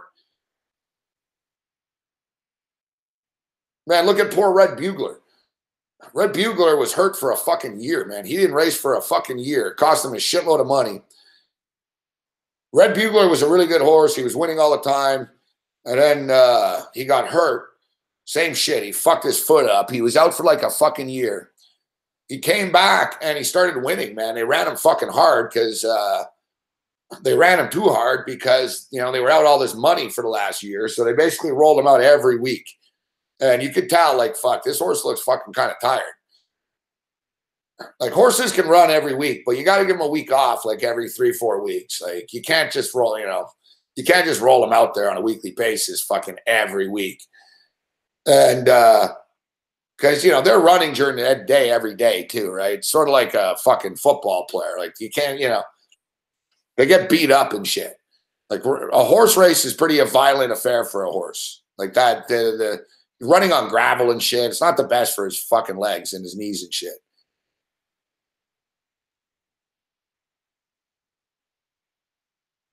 But yeah, so you take the highs. Like I say, it doesn't get hurt. It was great. Like I said, it was fucking great. We won a fucking race in our 3rd race. We, you know, like I said, our first 7 races, we cashed checks in fucking 5 of them, I think. You know, we finished in the top 5 or better, top 4 or better, like fucking 4 times. We finished 5th. It was, you know, we were winning money. We were actually up money. We were up a couple of $1,000s. We thought it was going to be great. We're like, holy shit, this is actually going to be a good venture. We're up a couple of $1,000s. It all happened that night. There was a fucking stupid fucking horse there. Fucking fly guy. That fucking fly guy horse. If you remember, we were fucking, everything was good. We were all fine. Now, I should note that he cracked his fucking foot before a couple of years ago. So it's been a recurring thing with our horse. Right? So, but he was fine. And if you remember, right before the race was about to start, one of the horses' fucking shoe fell off, at the track. And normally at a big time track, it's like 5 minutes. You know, you have 5 minutes to get that shoe back on the horse. But if you can't, then tough shit, you're scratched and we move on. But we're racing at fucking Flamborough or Georgian Downs. And the fucking driver that was the fucking horse that fucking lost his shoes, like a legend that they all fucking love. So they were patient and shit. It was like 22-minute delay. It was literally a 22-minute delay. And I remember I was watching it live with you guys. And I remember even saying, why is our horse going in the opposite direction? Before, so it was like a 20-minute delay. And then I was watching, me and Cam, we could see, we're like, he doesn't look very happy, man. And when they were getting them all to come back, our fucking horse like turned around and fucking started walking away. Like he literally was like a person. He was like, fuck this, fuck you. I'm not racing now. So he sort of like, and we were on the infield and I was like, that's not good. And it turned out he hurt his fucking foot during the fucking delay. Like our horse needs to get fucking psyched up, all right? Like basically Conflict Diamond, he's a little lazy, all right? So he's not lazy, but he's indifferent. So, but if you get him fired up, he's fucking good. We saw he won $1.52. We won by 9 lengths. You gotta get him frothing, like fucking angry and going.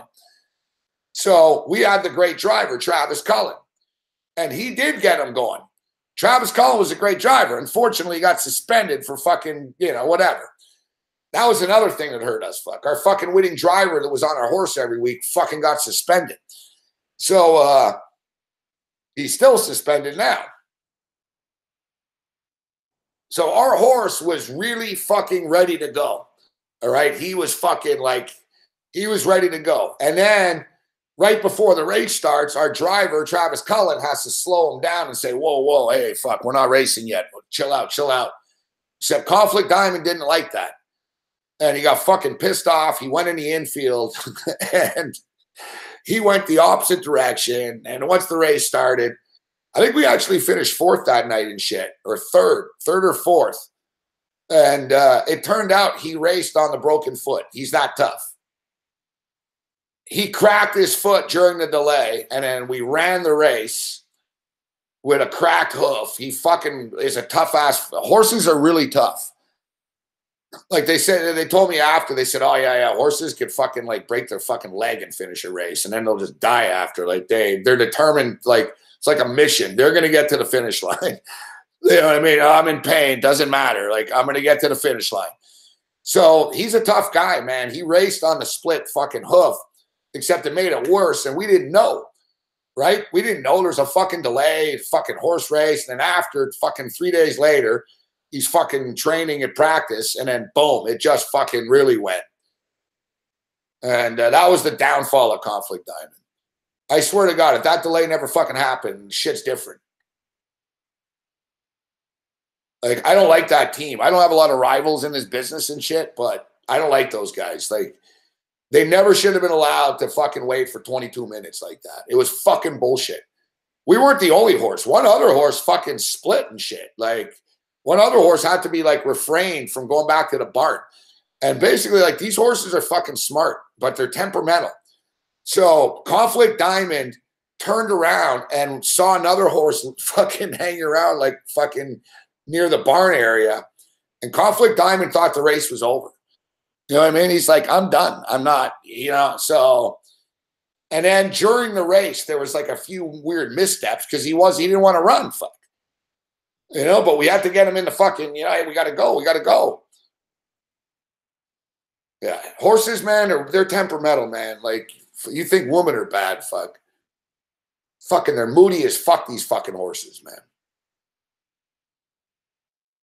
And the thing is, we're not rich enough. Our trainer's not rich enough. Like these fucking Kentucky Derby horses, they're treated like fucking kings. You know what I mean? Our horse is just sitting in a barn, fuck. You know?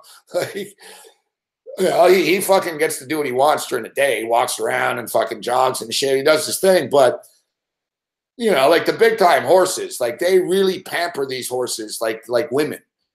You know, like high baggage women. Like, you know, like Northern Dancer and shit. They were like fucking petting him all day and fucking talking to him and feeding him what he wanted, you know? Like they made him happy, fuck. Because, you know, these horses, once they fucking get pissed, man, it's hard to rein them in, fuck. They're, you know, they're stubborn, fuck, you know? Like stubborn as a mule, you know what I mean? They're stubborn animals. And they're smart too. So they don't always like taking orders from humans, fuck. They're not submissive. They're not submissive animals. You know what I'm saying? It's not like a dog. Hey, sit down. Like that horse like doesn't like you, you know? And the horse knows I could kick you in the face if I wanted. I could run away from you if I wanted. Guys, it's not just our horse. You should see, man. There's famous shit. There was a horse the other day, man, at the Meadowlands in New York. He fucking tried to split. In the middle of the race, he just fucking jumped and he took off. He was like, I'm going home. Like he saw the barn, like when they run, they see where they come out and come in. So if he doesn't like the race and shit, and he sees, he's like, oh, it's sort of like the couch, like the comfort. You know, like when Homer Simpson, he's like, I wish I was at home on the couch with a bag of potatoes right now instead of under pressure by Mr. Burns. Like he's daydreaming, thinking, oh, fuck, I wish I was just at home right now. And, you know, that's what happens with the horse. He's like, I don't like this race. This sucks. I'm not happy. And then he sees like this fucking little paddock there. And he's like, I want to be there. Fuck, you know?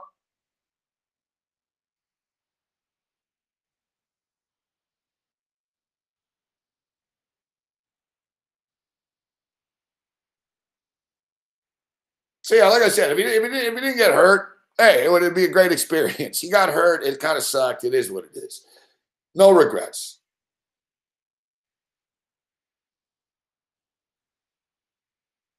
Yeah, why do you think when like you see jockeys fall off horses and shit? The horse basically tossed the jockey, you know? Like why do you think you have to whip the horse and shit? Like the horse doesn't want to do what you want him to do. The horse will run out of competitive nature because he wants to beat the other horses, but like I said, like they're moody, fuck. So that was the problem last night with the race. Normally, like when you dig down deep with him, he'll fucking get angry and he'll go. But they said no, he just didn't fucking go. You know, he didn't want to go. Some of you guys know horses too. You can tell by his tail and shit. Like sometimes he tells our driver to fuck off and shit. He's not happy. Poor fucker's running on a broken foot. Fuck. That's why, like no wonder he wasn't happy.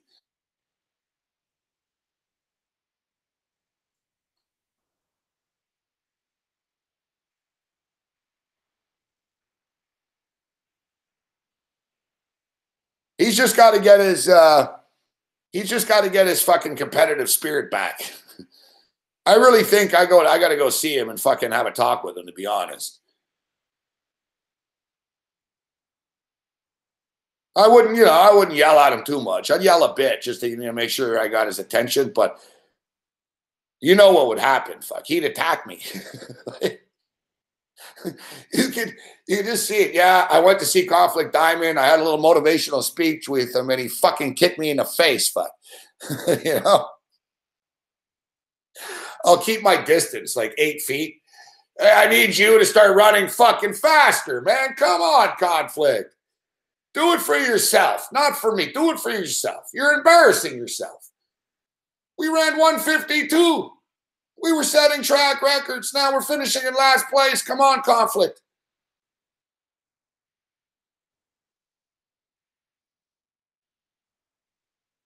I ain't whispering. I'm going to yell. I've already yelled at the trainer, so it's time to yell at the horse. I already yelled at the trainer. Yeah, so.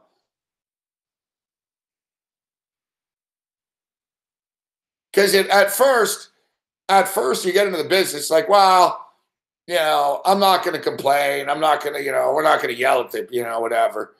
But after a while, it's like, listen, I don't have to be fucking, I don't have to be Bob Baffert or D. Wayne Lucas to get angry about this shit,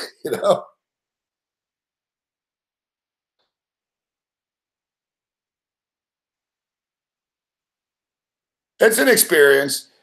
Hey, at least we won a race. If somebody asks, do you know what it's like to win a race? Yes. Yeah, we won a race. It was a great time. Very enjoyable winning a race. I figure it can't hurt Chris Edge, right? It can't hurt. Maybe I'll be sympathetic with him, but I'll just say, come on, Kyle. I'll give him a little pet. Say, bro, we've taken, we put a lot of money in you. We've taken care of you, man. You got to dig down deep here for us. Like, we've treated him extremely well. Like, it's time for him to pay us back. Fuck.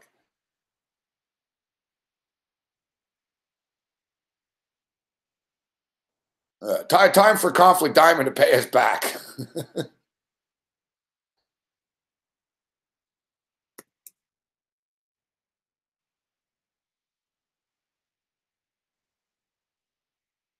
All right, so the Minnesota Timberwolves are absolutely pulling away and smashing Sacramento right now. Sacramento down 34-17 in the third. It's now 97-79. Meanwhile, we got a low-scoring game, real playoff-style hockey game. I actually like the under in this game tonight, but you're not making a lot of money betting unders on Vegas Golden Knight games. But on the road, they're a lower-scoring team. It's still 1-0 for the Golden Knights right now over the LA Kings. Golden Knights are minus 260 in game right now. Total is 4.5.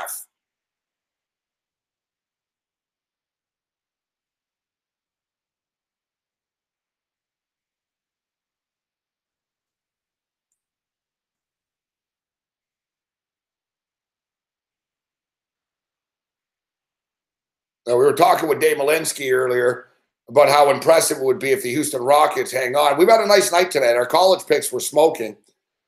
But the NHL pick was good. We're with Philadelphia, but I got to stop messing with Houston.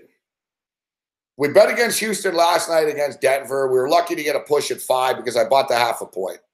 Oh, and TFC just scored.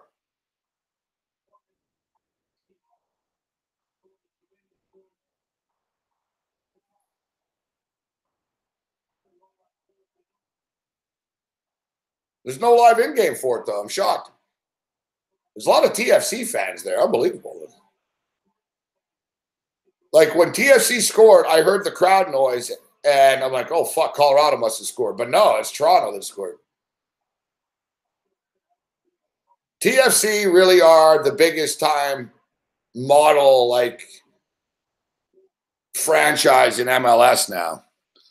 They're the new it kids. Now, Seattle has a bigger stadium, but you can't deny TFC's success. You know, they won the back-to-back MLS Cups appearances. They win the MLS Cup last year. They set a record for the best regular season record of all time in the MLS. They followed up with the MLS Cup.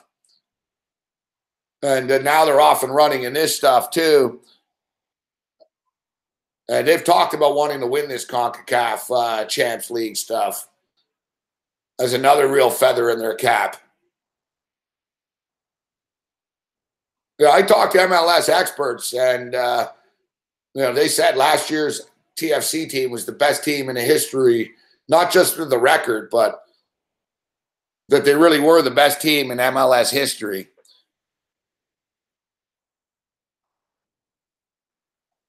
They've got a good thing going, this organization.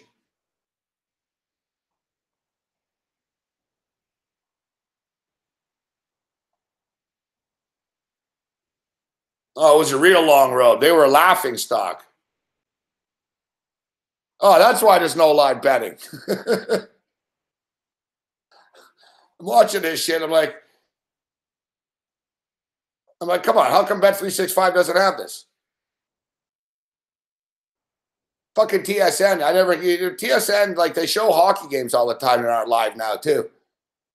Where's the Vegas hockey game? Do we get this? Now there's no Olympics on. Fuck, you better have hockey. There we go. LA Kings, Vegas Golden Knights. Yeah, we should go to a TFC game, Kyle. I live right near the stadium, and I never go to TFC games.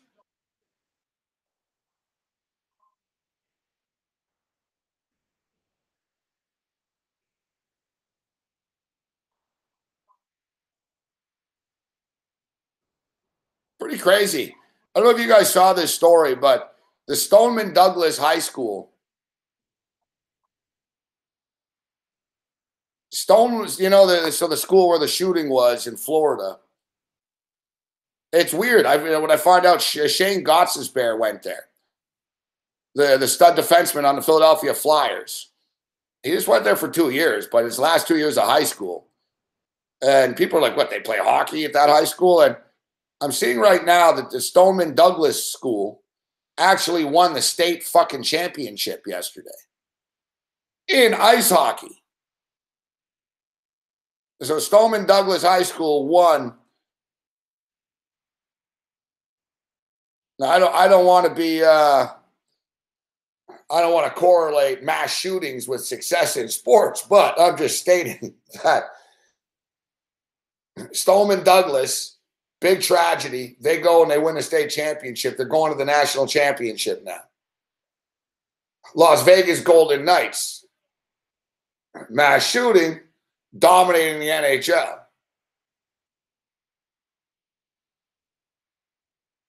Watch Vegas win the motherfucking cup. That Vegas shooting, it feels so long ago, doesn't it? Like, if you think about it, because, when they're talking about the shooting the other day, they're always talking about the shooting, but when they're talking about the shooting in Florida, they brought up the Vegas shooting. And the Vegas shooting feels like it was 5 years ago. Like, what, does that feel like that was only, does that, like, feel like it was only, in this year? If you think about it, it happened literally like days before Vegas played their first ever game. Like, it's been in this season.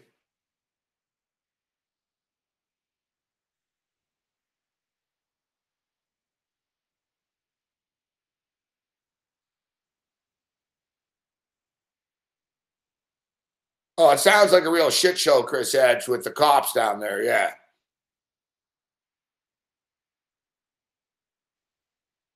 We talk about, oh, you know what? You need to arm armed security guards at the school. They had an armed security guard at the school. He didn't go in.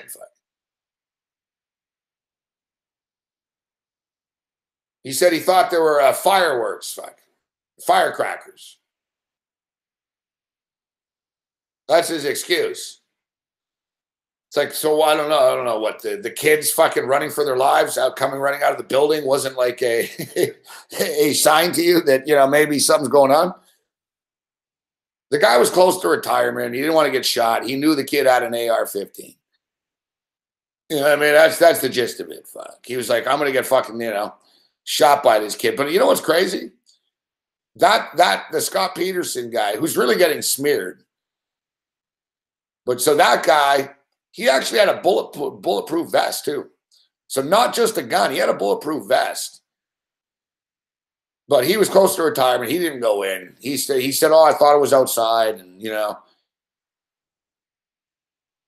But then the sheriff dude basically right away throws the deputy guy, because the deputy guy is not a real cop. So he throws the deputy guy under the bus right away. But he doesn't tell you that 3 of his guys showed up and did jack shit. Fuck. So you got one deputy there. He's doing nothing. You see the video. He's on the side of the school behind a tree hiding. And then you got fucking the other 3 cops show up, the 2 cars, and the cops get out and they pull their guns out, but behind the car. You know, like waiting for like the killer to come running out the front door. Meanwhile, the guy's running through the hall shooting people. It was actually the other county's police. The Coral Gables cops showed up and they went running right in because they're the ones that threw the fucking other cops under the bus. They said, yeah, it was unbelievable. They said they had one of the guys was cowering in a tree and the fucking other 3 guys were hiding behind their cars with their guns out. And basically the Coral Gable cops said to them, has anybody actually fucking gone in? And they were like, oh, and then the Coral Gable guy fucking ran in. Fuck.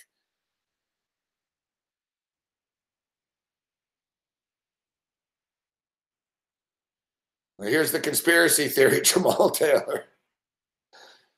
Settle down, Jamal.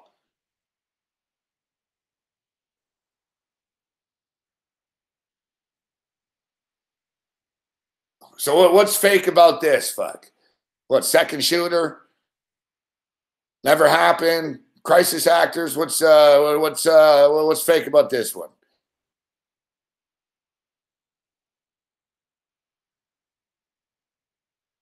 There's actually a video. There's actually a video, Jamal Taylor, of all this. There's a video of the fucking cops outside. There's nothing fake about it.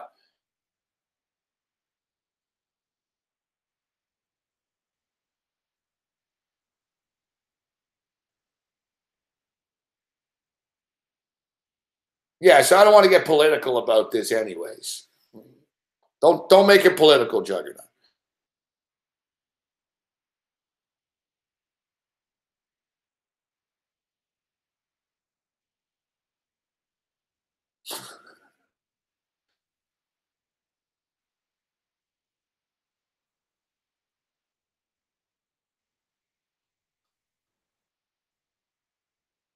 Yeah, I don't want to go down this road and argue about fucking this conspiracy here. I got one dude fucking tweeting me that fucking Nicholas Cruz is ISIS. It's fucking terrorist attack.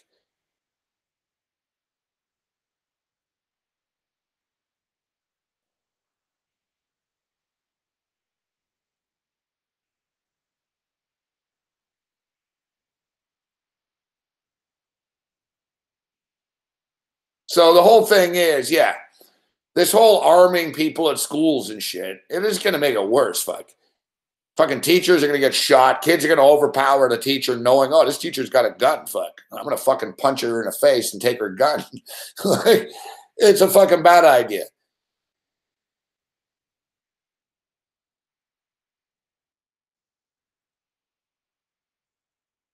So as I was stating, my point was Stoneman Douglas won their high school state championship. The Vegas Golden Knights are dominating.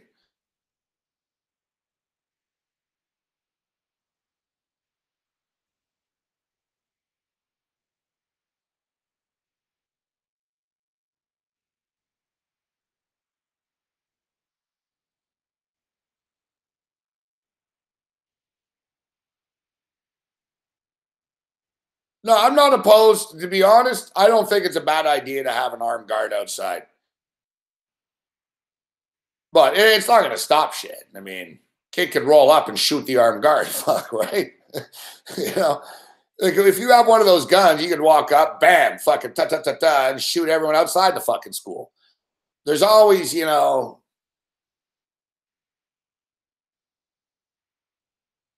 there's always, if somebody wants to do something, they can. For every time you move the goalpost, somebody will, you know, just move it a little further. You know what I mean? It's like, you know, in the Middle East now, you know, like in Baghdad and Afghanistan and stuff, they set up checkpoints, right? Green zones and shit. So what happens now is whatever. They just show up right to the fucking green zone and fucking blow it up right there. Like, so then there's like, you can't always create safe perimeters everywhere. It's impossible.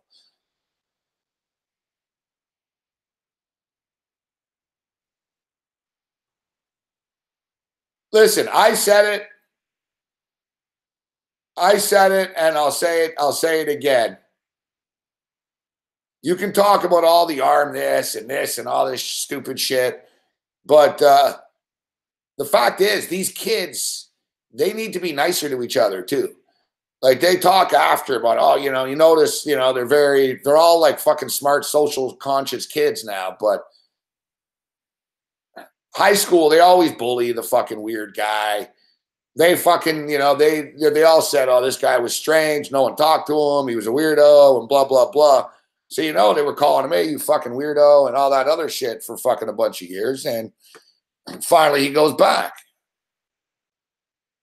So, because you notice most of these things, it's not adults. It's usually kids that fucking freak out for the most part and do these things because they fucking hate everyone at the school.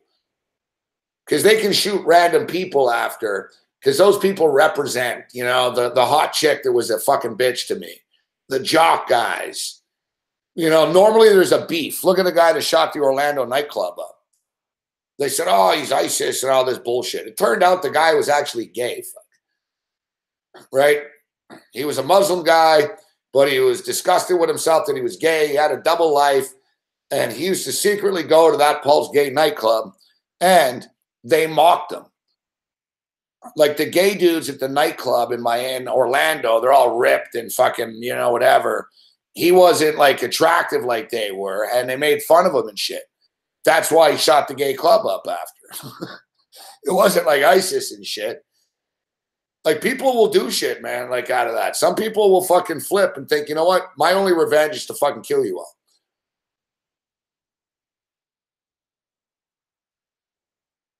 Yeah, exactly. Like you can fucking put a guard here and do this and that, whatever. Fuck. The kid will shoot the guard and shoot a kid on the bus outside the school where there's not a guard.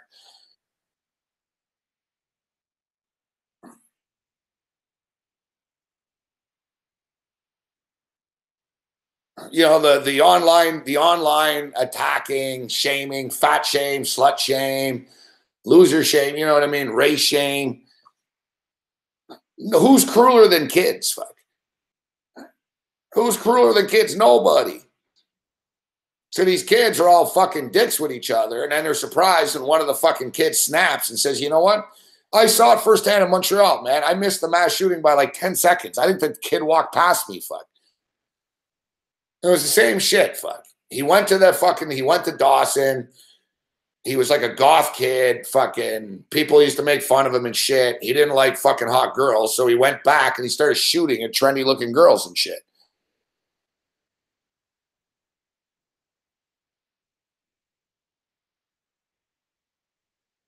So basically, you know, even if the kid's a freak, man, like if you don't mock him and shit, he won't want to come to your school and shoot you.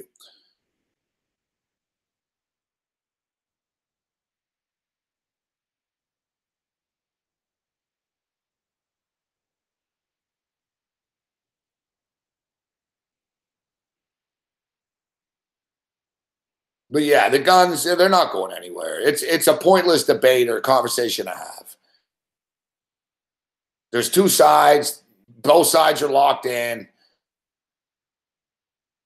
There's two sides. Both sides are locked in. It's not going anywhere, you know?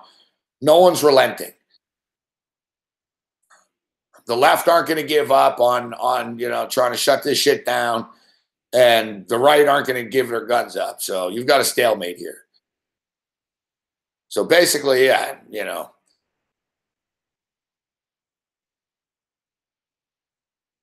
Listen, I've said it before, and I'll say it again. I'm actually surprised there's not more mass shootings. Not to be morbid, but I'm surprised there's not more.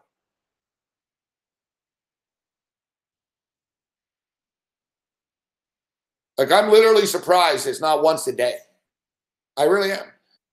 Like, that, all the frustration and failure and pain and anger in the world, I'm amazed that people don't flip out more than they do. I think it's actually a very low percentage. Like, it sounds crazy, but people in America think it's an epidemic. I'd be saying, you know what? You have 350 million people. You're all fucking nut jobs, and you're all armed to the teeth. Fuck. Yeah, there's going to be 5 or 6 fucking shootings a year, but there's, the percentage of it is actually very minuscule.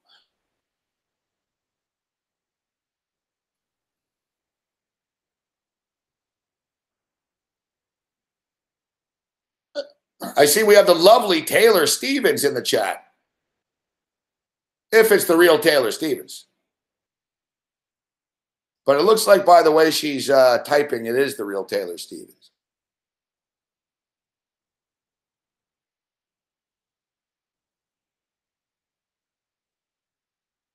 It's a good point by you, Big Dad 138. It's funny because I know Trump today, and they're all talking about video games and the first-person shooter games.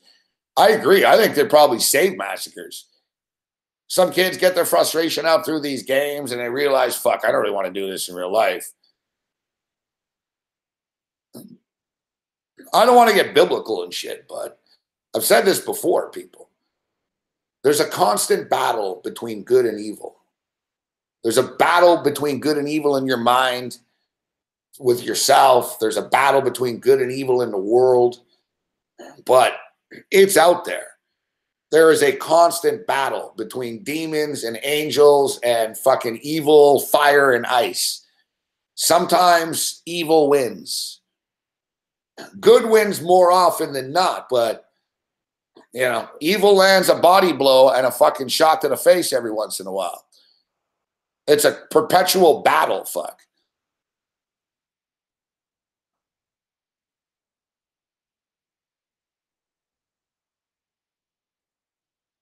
It's a perpetual battle. Like I said, look, I personally think it's crazy. I don't want to get into a gun debate, but me personally, it's fucking nuts that you can order this shit that easily. Like, those guns, you have the same guns that Marines have and shit in battlefields. But like I said the other day, I get it. If you're a bad shot, you want to make sure you're going to spray a fucking home invader. Hey, that's your right. So my point is, I saw that they sold 15 million of those AR-15 guns in the United States. 15 million of them. There are 15 million of those same guns that everyone's freaking out about right now out there. So 15 million of these guns have been sold. How many of them have been used in mass shootings? 3, 5, 7? What is it? 4? You know what I mean? Out of 15 million, you have 3 to 5 incidences, Like I said, I'm horrified by it. It breaks my heart to see these kids get shot like this. But from a mathematical, analytical number, it's actually a very small percentage.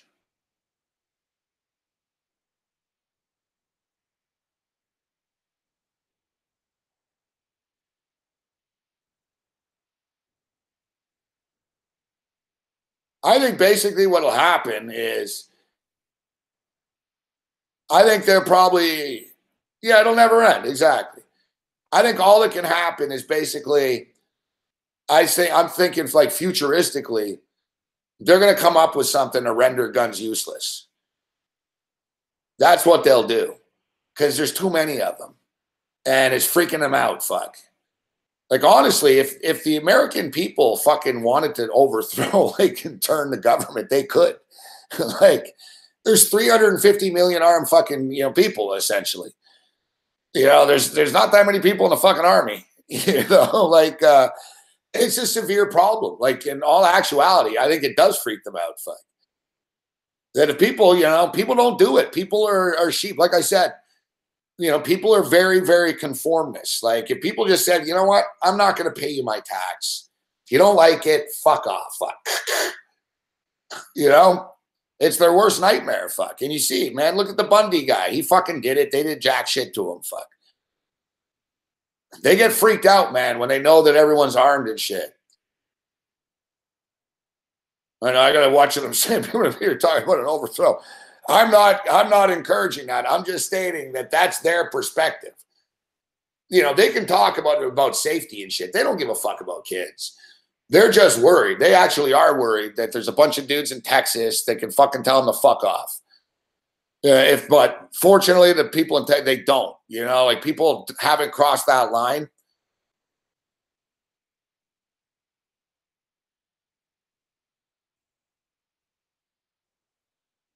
So as I was going to say, like I think it'll get to the point where they'll have to.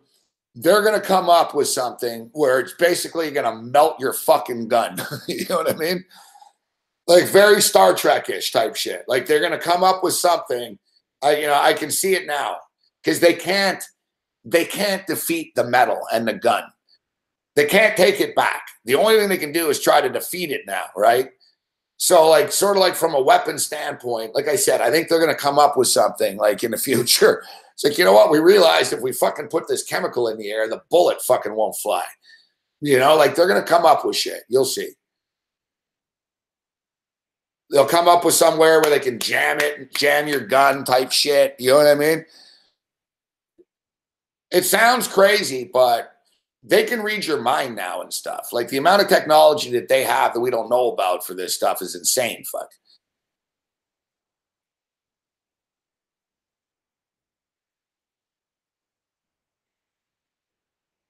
And you know, and basically what'll happen, you look now, like America's not that old of a country, right? So you look, even these AR-15s and shit, 100 years from now, they're going to be like fucking muskets.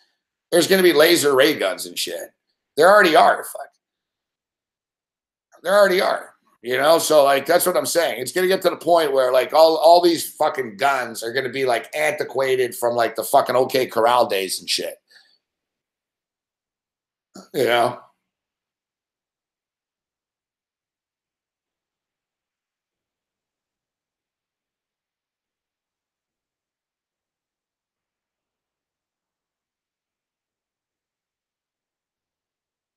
Exactly, Bobbert.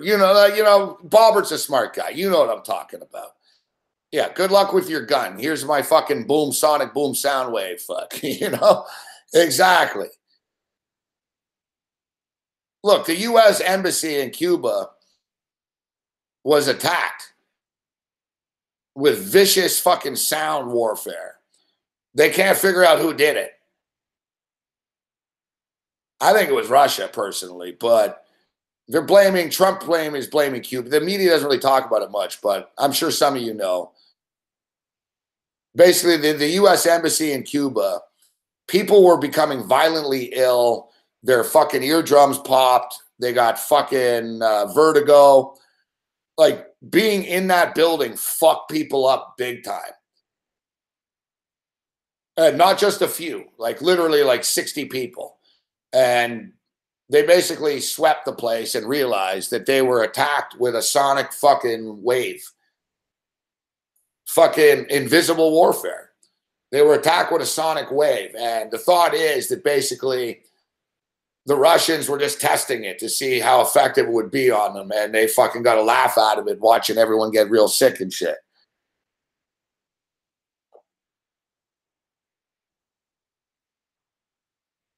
The chemical warfare that has happened, that's a lie. If anyone's spraying the chemical warfare, I hate to say it, it's us, it's not them.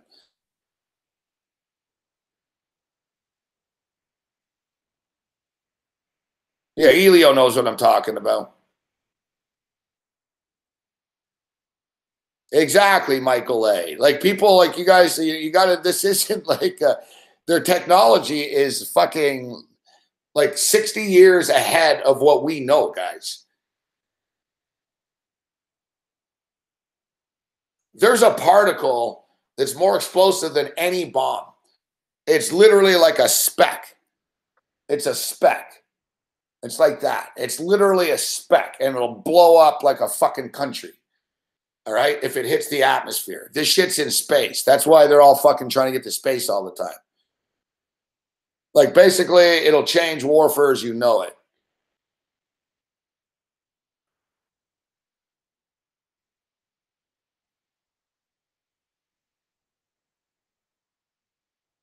Big Dad knows what I'm talking about. Yeah, I'm no chemist and shit, but you know what I'm talking about. There's like these little particles and shit that you can get in space that they realize are the most explosive fucking bombs like possible. Like I said, so imagine just, you don't need troops. You don't need anything. All you need to do is fucking go. Imagine like some fucking shaking your hand, weed. Just go like this. And it's total destruction. You know, it's a whole new world. That's what I'm saying. So your little AR-15 and shit, very soon, ain't gonna be jack shit. You know.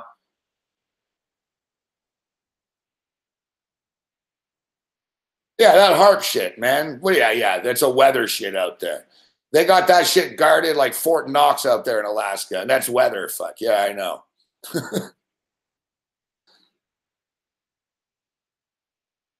Yeah, China can control weather. Listen, people that laugh about fucking people are dumb, man. People are just naive, right? So people that laugh about weather warfare and shit, they're like, they can't control the weather. If they can't control the weather, why is there a fucking treaty in the UN pact fucking not to use this shit? The number 3 guy in Russia once got pissed off at England, and he said to them, like point blank, he didn't even hide it. Like it's documented. He said, be careful, He goes, we could fucking sink you in a fucking minute. and he told people, he goes, all we have to do is fucking launch a torpedo underwater. We're going to sink. We can sink that country and flood them to death. Like, and warfare is not conventional like people think it is with troops and all this shit now. You know? That's why actually the United States is a little bit worried. And Trump is kind of an idiot about we need more fucking planes and guns and shit. It's irrelevant, this shit. What you need is smart computer programmers. That's what you need. That's why China's become like a mega superpower, because they realize we don't need to spend all this money on all this bullshit. Like Kim Jong-un with his stupid little missiles like a toy. You know what I mean? China's like, no. Let's do this cyber shit. So we could fucking flood their dam, shut every fucking. Imagine the power. Would you rather be able to launch a bomb at someone or say, you know what? I can log into their system and have 28,000 planes in the air with no fucking landing fucking anything.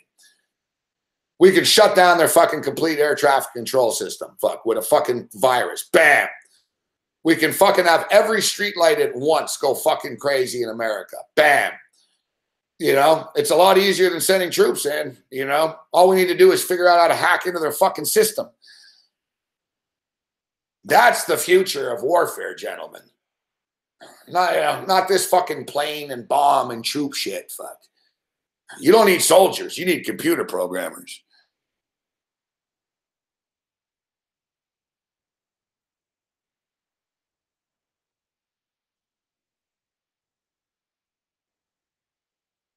Oh, shit, Big Dad.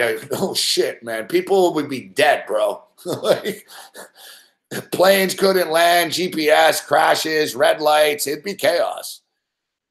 Don't think this shit isn't happening. North Korea got caught fucking hacking into the Ontario hydro grid the other day. They don't talk about it much on the news, but they did. North Korea was trying to hack. They caught North Korea hacking into the Ontario hydro grid. Why is North Korea doing that? They can't steal the hydro. It's not like they're stealing. They steal Bitcoin online, North Korea too. But it's not like they're stealing hydro. They were doing this to see if they could get in and then have this in their back pocket. You know what? If we really wanted to, we could shut the power down in the entire province of Ontario. Like they're poking around, guys. You know what I mean? Like, you know, there's shit that goes on in this world that you have no fucking imagine like of anything. Like, as we speak, like the Chinese government is trying to see if they could shut down the air traffic control system just to know if they can, you know?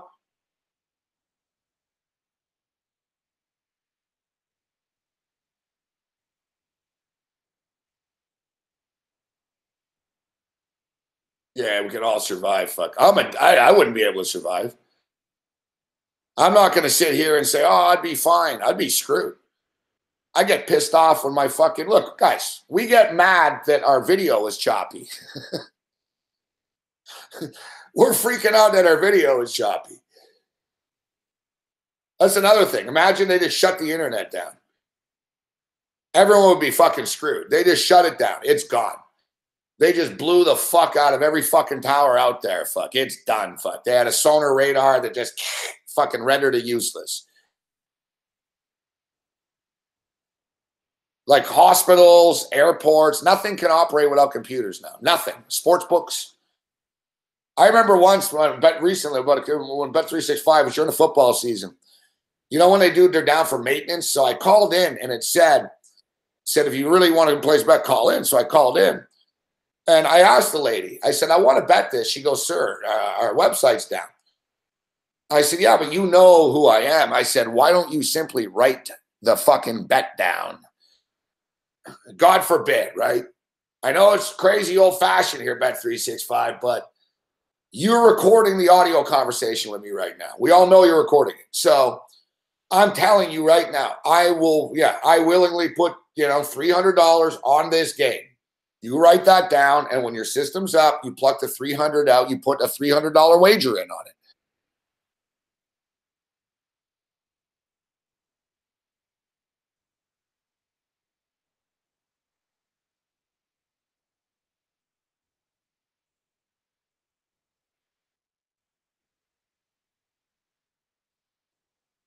So as you can see, I'm well-versed, and this is all Jamal Taylor's fault. There are a lot of things that are going on in this fucking world, but the school shooting, not fake. I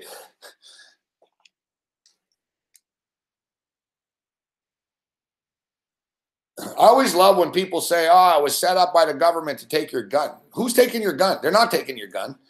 They just shot 500 people in Las Vegas. Did any gun get taken? What changes? Nothing. And don't worry. People are going to stop talking about guns and shit. Something will happen in the news in a couple of days, and they're going to move on. Fuck.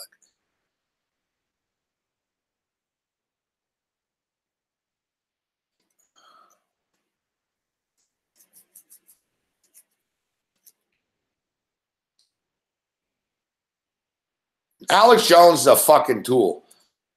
Well, he's just a sellout. Alex Jones used to be good in his early days, but he's really just a fucking Trump troll now. And he really peddles some fucking pathetic shit. Like, he's an embarrassment to mankind. It's funny, too. Alex Jones is always bitching that the fucking powers that be are out to get him and shit. I've always said I think Alex Jones is CIA. But Alex Jones is always bitching that fucking people are out to get him. Oh, they're banning me and shit. They're not banning him. When do they ban him? Every day Alex Jones does a video about how YouTube's banning him and shit, and he's never banned. It's like he's just a fucking baiter.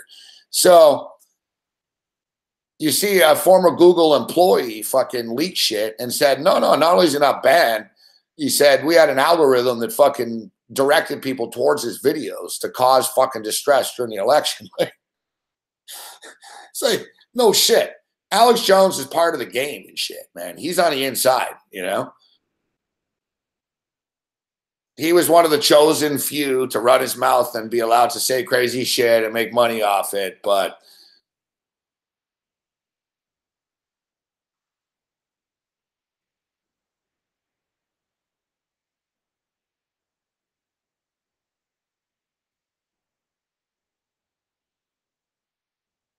hey, you know what? He makes money off this shit. But the thing is, once Trump is gone, Jones loses all credibility. Like, Alex Jones used to be against eminent domain. Like, everything that Trump does, Alex Jones used to be against. But now that Trump does it, it's okay. because he has access to Trump, right? He gets leaked shit. Don Jr. fucking leaked shit to him. He gets, he's on the inside. He likes that. And he's making a shitload of money selling fucking supplements to these fucking retards out there.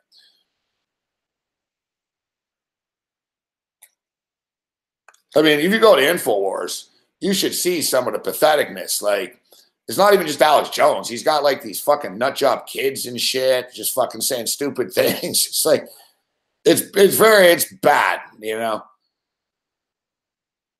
As somebody that has defended Alex Jones in the past, like, I would rather defend Saddam Hussein than fucking Alex Jones. Exactly, Bosco. That used to be good.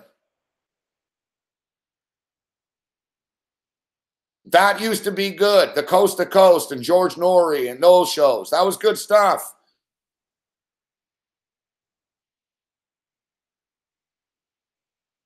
But, well, what do you mean? Are you listening to what I'm saying, Alex? Why I'm ripping him? I just spoke for 5 minutes about what a shithead he is. Are you paying attention to why like,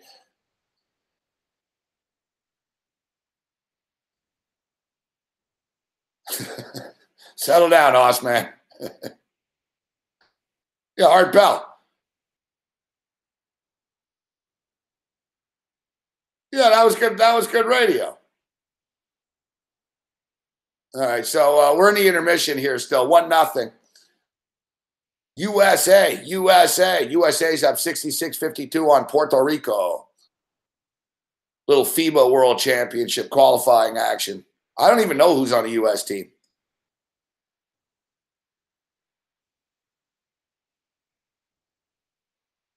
Golden Knights up 1-0.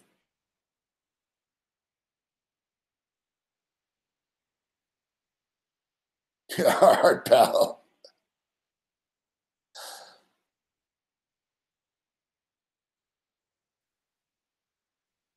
I saw, it's funny. I saw that it was on the Drudge Report. It was like Barack Obama speaks privately, fucking. And then I clicked the link and shit, and they're like, God knows what he was saying. Probably this fucking leftist communist stuff. He spoke at the MIT Sports Forum. It's a sports analytics fucking conference. Like, it's like, what do you think he spoke about? Yeah, I know. He went up there and he spoke about the real truth about Pizzagate, I'm sure, right?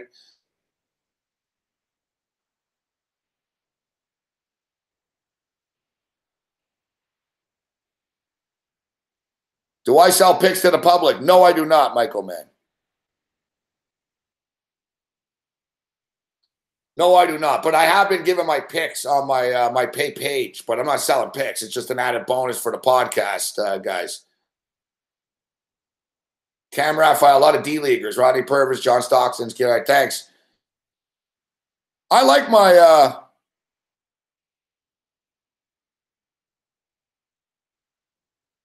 what do I think about that? I think that there was some fucking shady shit. I think there's shady Woody Allen shit and Sandusky shit going on with a lot of politicians, but it was it wasn't there's no kids locked in the basement of that place. I think the pizza guy got dragged into this, but I think that Podesta and his crew are fucking sleazy, yes. But I don't think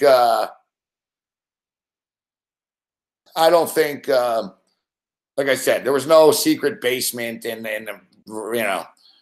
but I do think that Hillary and that cabal are creepy. Yes, I think they are creepy.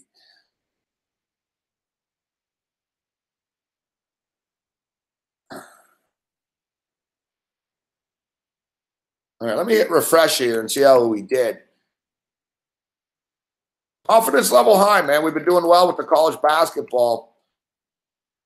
NHL hockey, we're starting to get a little bit of a groove right now. The Utah game didn't do me any favors tonight. It's amazing. I actually hit an 8-1 parlay, and somehow I think I lost money at this place because I put more. I didn't think Utah would lose tonight. Like I said, I'm buying into the Houston Rockets for real, but I don't think they're going to beat the Golden State Warriors. I think they can beat everybody else, but I don't think they're going to beat the Golden State Warriors.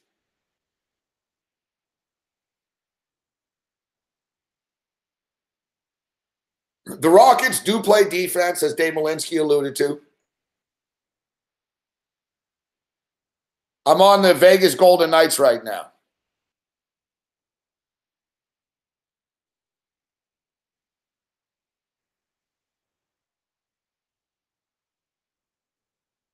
So, yeah, I know the Rockets play defense now a bit. They can make stops. They got athletic guys. They have Chris Paul.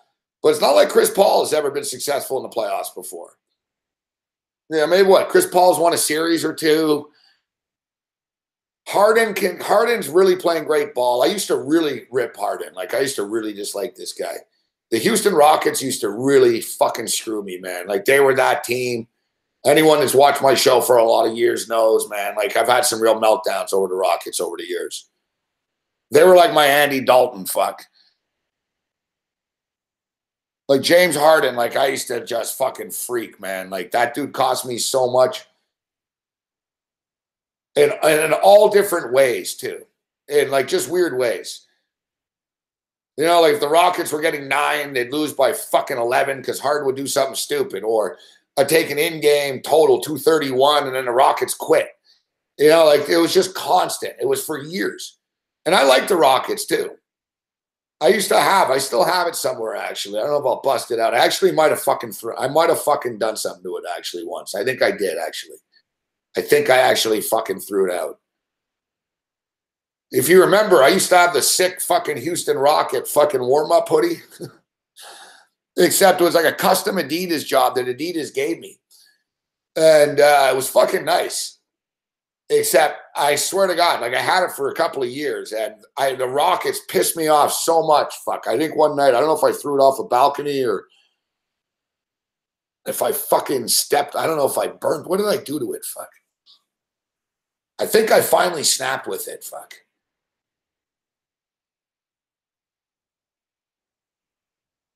Sometimes I regret it. Once I fucking had a jacket too, fuck.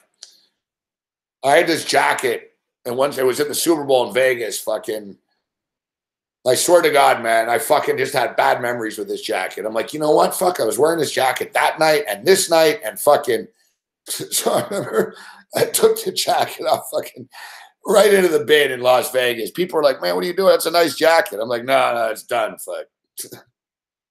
Like, it's over. I'm like, I'm never wearing this ever again. Right in the garbage. 2-0 Las Vegas. What did we say before the game started? We're looking for spots to bet against Vegas, but the Kings were not the team to do it with. The Kings are fading. This isn't the Kings of a couple of years ago. They just don't have that same spark. They're worn out. A lot of old dudes. They played a lot of hockey over the years. Jonathan Quick can only do so much. They don't have goal scorers. 2-0.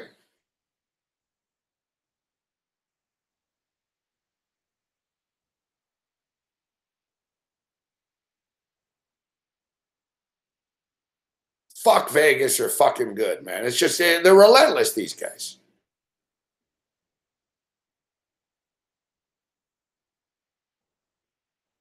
The in-game total is now 4.5. It's 3.5. It's 3.5 plus 125.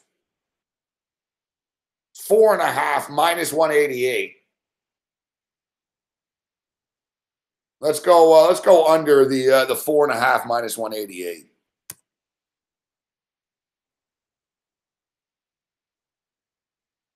And of course, as I say that, it's like they're listening to me. They just moved it to 200. Why wouldn't you?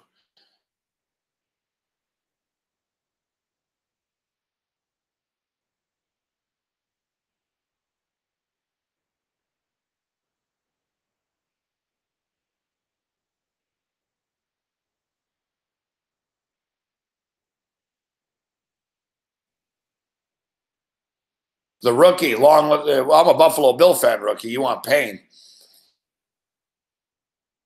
Hey, Toronto Maple Leafs are going to be the Maple Leafs are real playoff contenders.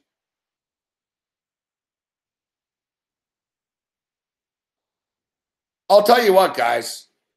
It's to the point right now. It's to the point right now where I don't see how you don't pick the Vegas to win the West.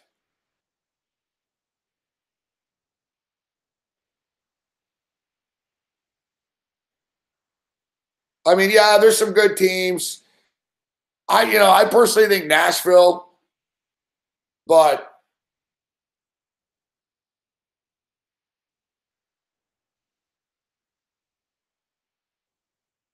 you can't underestimate this Vegas team. It'll be interesting to see how they handle the playoffs, but I don't really think they're going to be overwhelmed or anything. Marc-Andre Fleury is a Stanley Cup champion. He's an Olympian. He's played in the World Juniors. Like, Marc-Andre Fleury's played in every big possible situation before. So, James Neal, they've got guys. Like, the thing with Vegas is they're not kids. So I don't really expect a playoff collapse. And I said this last week. It's going to be one way or the other with these guys. Vegas are like going to the Stanley Cup Finals, or they're going to get fucking beat in the first round. Like, shit will just be fast, and it's going to be crazy and different and shit. But like I said, they're not kids. They don't have young guys. Las Vegas today tried to get Erik Karlsson from the Ottawa Senators.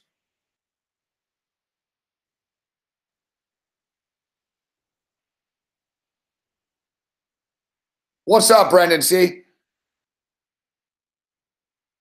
Yeah, like, you can't discount the Jets. They bring in Paul Stastny.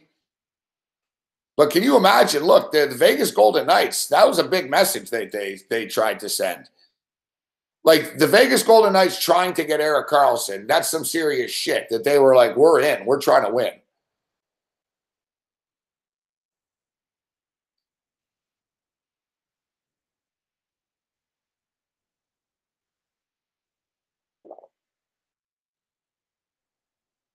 We talked about it earlier. Listen, guys, I think there's some great playoff action coming up here.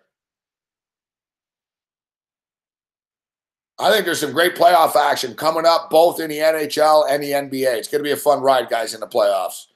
I love playoff betting, too. Like, this is why I've been chipping away the last couple of days. It's the calm before the storm. Going into the conference tournaments, March Madness, cranking right into the NBA playoffs, Stanley Cup playoffs, into the World Cup and the NFL, etc. But, I'm not going to put fucking, $1,500 on a Sacramento, Minnesota regular season game, but I go pretty hard in the playoffs, guys. It's an emotional run.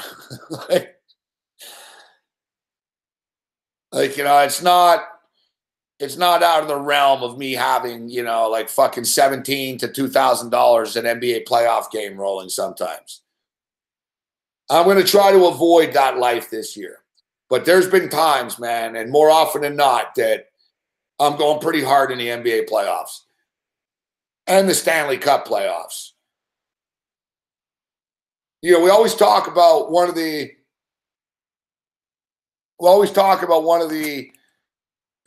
reasons why people like to bet on NFL football more than other sports is because they take it so seriously on a weekly basis. Right? There's not as many games, and that's the problem.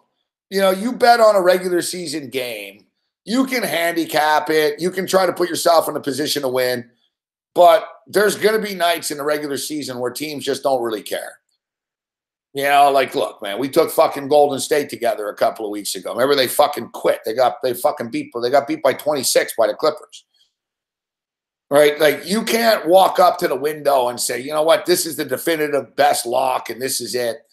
But what I like about betting in the playoffs is, you're getting the maximum effort now. So I think it's easier to cap almost because both teams are going to play to the best of their ability. So now it's up to you to figure it out. Who's better?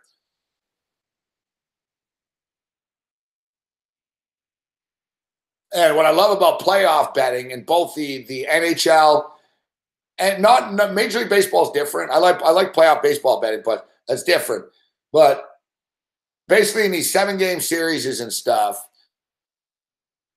there's a lot of trends. You know, like team doesn't cover in the first game, they cover in the second, etc. You get teams that are down 2-0 going back home. They're motherfucking desperate. You know they're going to lay it out on the line. There's a lot of situations. Like Mark Lawrence is the best.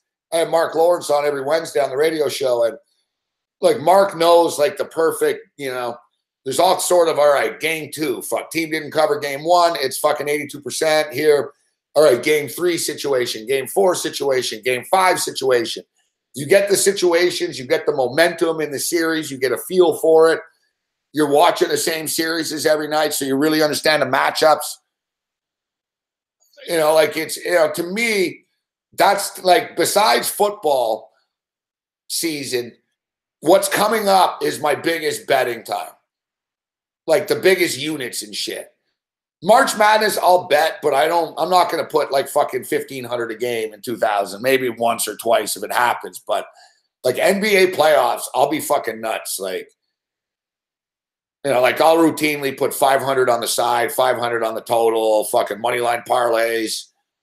Although I was doing that with credit with a bookie. I'll be betting. I don't bet with a bookie anymore.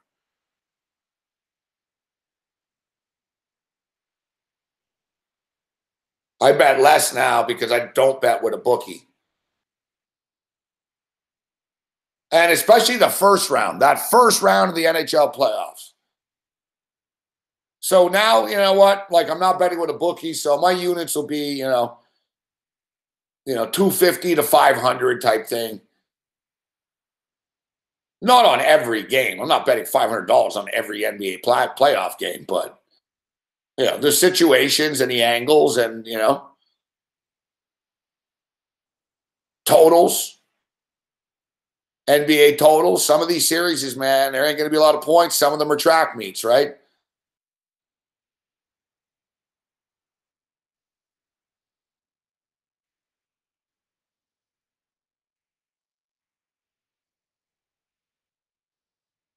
And NHL playoffs as well.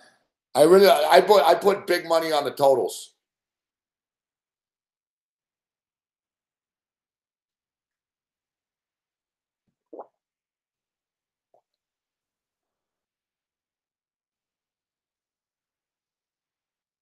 That's the thing, Brendan C. That's the thing, Brendan C.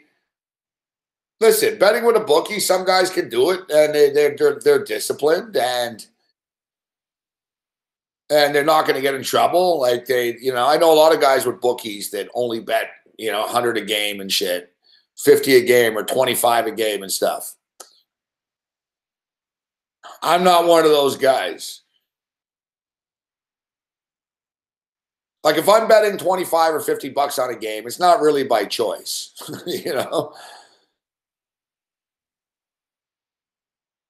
But like I said, I was crazier before. I've actually matured a little bit. It wasn't easy. It took years, but I generally used to have like, 2 or 3 different accounts of bookies and online shit. But, I'd have like 2 or 3 different options to bet with bookies. And you add it up and it's dangerous, man. 3,000 credit at one place, 2,000 credit at another, fucking another 2,500 another place. So, like, you have the capability of actually losing fucking, $9,000, $10,000 in a week. It's not good because if you're doing it with your own money, you can't lose that money. You put $500 into Bet Online or on a U-Wager or the Bookmaker, you put $500 in there, you lose it. It sucked, but you don't have to meet some guy named Luigi fucking in 3 days, fuck. And the thing we've talked about, the thing I hated the most about bookies too is, owing the money sucked. You bet over your head because it's on credit, or at least I did. And then 3, what I really hated about it too was you'd have to pay the guy like the next week. So it would you just relive it. It's like, fuck, man. Like you don't realize, like I used to have to remind myself, I'd be like, dude, the decision you're making right now on this Saturday afternoon on this college football game is going to affect you next Friday. It's not just an impulse thing right now. You bet a game when it's just your money, it's over. You're like, fuck, that was a bad bet. That was dumb. But you can move on after. You put fucking $2,000 on a bookie on a game, fuck, that sucks. You might be able to move on mentally, like, all right, you know, you're depressed, but the next day you're like, well, that was yesterday. You're going to have to pay the guy on the Friday. And then suddenly you're depressed again because you're like, fuck. And then you're like, oh, I just gave this guy all my money. And now I just lost again to the guy. And I don't have the money. Now I don't have the money. Now I'm just in this constant cycle of owing this guy money.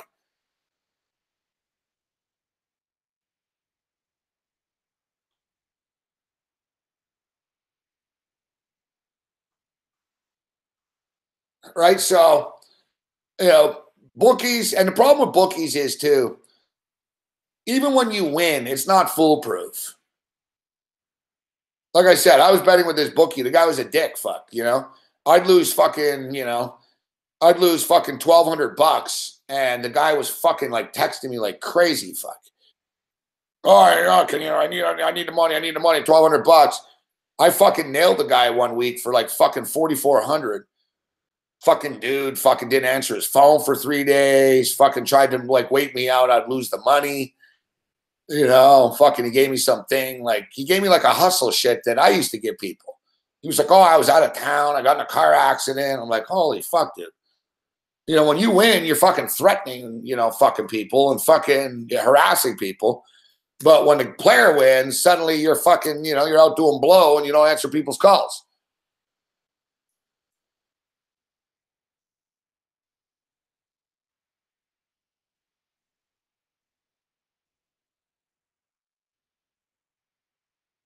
So for me, I actually stopped betting with a bookie. I didn't bet with a bookie once in this football season. And like I said, it was hard. I got offered a fucking bunch of times. It was hard.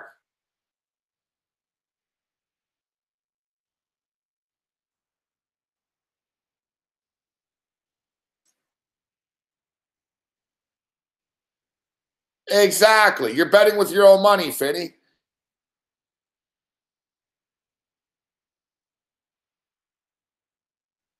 Exactly. You can get in trouble doing that shit. I had my worst gambling day ever fucking with a bookie. I bet $5,000 a game because I had endless credit. So I did like $5,000 a game. And I didn't even have that bad of a day, fuck. But when you're betting 5K a game, you know, shit can go bad in a hurry. Like, you know, I went 1-2 in the afternoon games. It was college basketball, fuck. I went 1-2. It's like, fuck, I'm down fucking $5,500. You know, then bam, fuck. I went fucking 1-2 again. I'm like, holy fuck. You know, 2-4 is $10,000. You go 2-4 betting $50 a game at Bet365, you know, whatever. You're pissed off, but you don't owe a guy $10,000.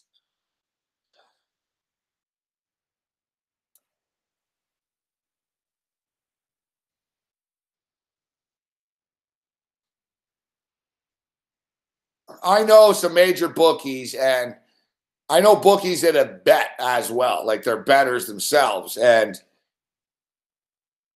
I'll tell you right now, there's a major sports book out there that's very respected. The owners of the book are degenerate gamblers. Like they're betting like $1 million a game with other people. I know one very prominent bookie. He told me basically, he said that 98% of the people lose that bet with him. And he said he's got smart guys too. He said 98% of the people lose. And he said, you know, honestly, he goes probably about 90. But, and remember I told you, he said the only people that he worries about are parlay players. And it's funny because a lot of people will sell you, oh, parlays are for losers. But a bookie will tell you fucking the parlay is what worries him. Because he said, he goes, you know, if you're really hot and you win a bunch of games, he goes, you'll get cold. It balances out and you'll lose a bunch of games. So he goes, if you're betting a single game wager, it doesn't scare me. This guy took big action. This is the guy that bet fucking $120,000 on that Laker game that I told you about. So he was like, guys will win, but they're going to lose eventually and they'll just give it back. Right? But he goes, it's the parlay player, fuck. It's the parlay player that can beat you. And he had, so he was taking like $5,000 bets, $10,000, $25,000 bets. But he had like these few parlay guys, and they would play like 4 to 16 parlays, but they would put like 400 on it, and they would put 500 on it or 800 on it. And if it won, it would pay like anywhere from like 28,000 to 42,000 to 70,000. And they were relentless. They would play it every fucking day, man. And he would tell me that he goes, dude, these guys are hitting this shit like once fucking a week, once every 10 days. And it's nuts. Like they hit him for 42, fucking 26, fucking finally it was like 14 parlays max. And like he was saying too, like, if he gets a big wager, like I remember in the NBA playoffs, he got like a 75K wager and he flipped it. Holy shit. Crazy that Vegas didn't score. He flipped it. He didn't take the action. He fucking flipped the bet over, right? So he took a piece of it, but he fucking sold it off, actually, like a lot of it. So you can't do that. It's sort of like hedging. You can't fucking hedge if you're a bookie against a guy that's got a 14 fucking parlay. You're in nowhere's land. You're fucked. You're at the mercy of hoping he doesn't hit the parlay. So it's funny. Like a lot of people say, oh, parlays are this, parlays are that. Trust me, bookies fear fucking parlay players. They don't fear the idiot fucking that's playing the 12-teamer for $2. They fear the sharp, wise guy that knows I can drop 400 and win 14,000 on this, and I only need to win fucking once a month and I'll crush him. I know a guy, you guys know him, Richard Garner. Richard Garner, man, is same shit. He fucking crushed a couple of bookies with his parlays. Richard bets a single game, he'll lose. Richard puts together these fucking NFL 14 parlays. He plays like 4 of them. Remember, guys, we were playing them? It was nuts, fuck. He was winning like every second parlay. Plus 1,200, plus 1,400, plus fucking 700. But then he would get cold for a couple of weeks, but then he would come back. Bam, plus 900, plus 1,800. Parlay, parlay. What's going on, big man on campus?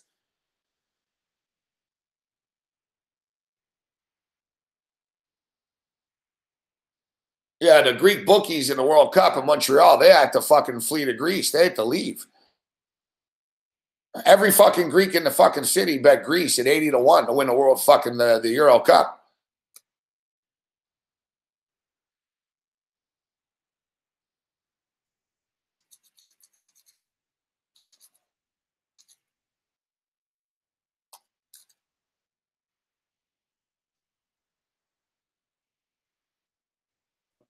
$440, big man. We'll be ready to go, buddy. What up, Brian Cartwright?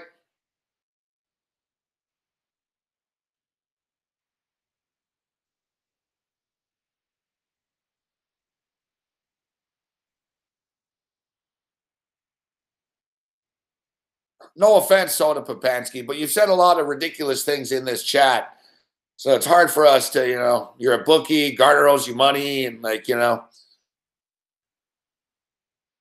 that's the thing. Like, when people say dumb things in the chat, they lose credibility. And then it's harder for everybody to believe what they're saying to be true.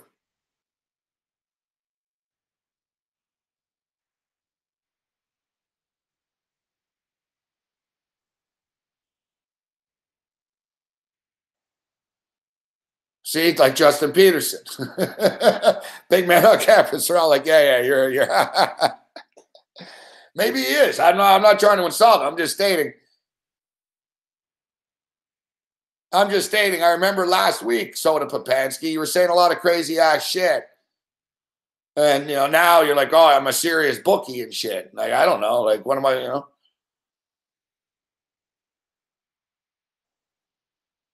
Hash Big Will's Big Will.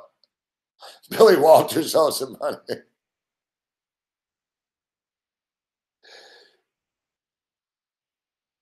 I know you asked me earlier, Daniel Master, about the NFL Combine props. I'll dig in. We'll talk about that tomorrow. Right? I'll take a look.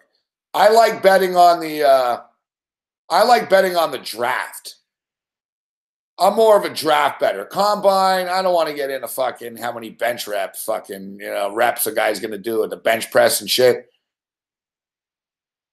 Pick Machine says Papansky owes him money. Oh, the King scores 2-1.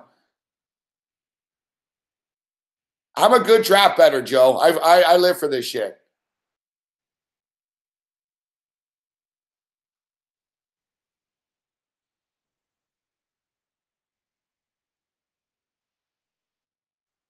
I prefer the draft props, like the combine. You know, what are you going to bet on? Fucking how fast this guy's 40 is and shit. It's like, yeah, we were just talking about it. Yeah, I mean, I'll bet.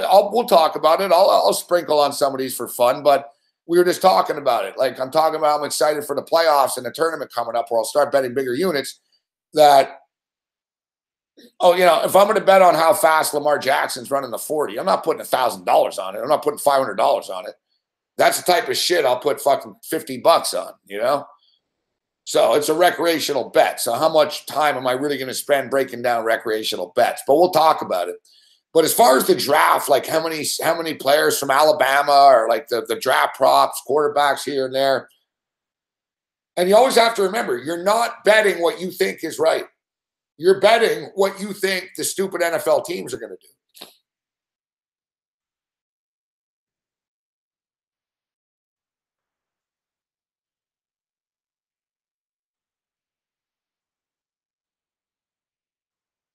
All right, so here's the NFL props, and like I said, we'll throw them out here right now. I'll read them about them tomorrow. We'll have some picks as we move forward. Quarterback with the highest Wonderlic score: Josh Allen plus 130, Josh Rosen plus 225, Sam Darnold plus 400, Baker Mayfield plus 500, Lamar Jackson 10-1. Of course, they have the black guy last, right?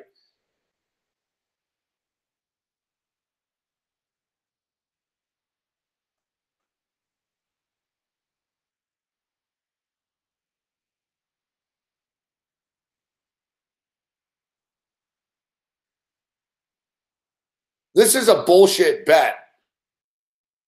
This is a bullshit bet because there is no official Wonderlic score. They don't release it. Like it's a sucker play.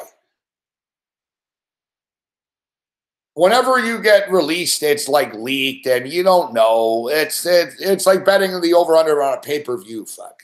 It's whatever fucking Dana White wants you to think it is. If he wants to boast, he'll fucking bump the numbers. If he wants to rip off a fighter, he'll say, oh, no, I only sold 180,000 of them. Quarterback with the highest Wonder. What's the official Wonderlic score? That's not like they fucking take this test in front of everyone and go, all right, fucking Josh Allen got this.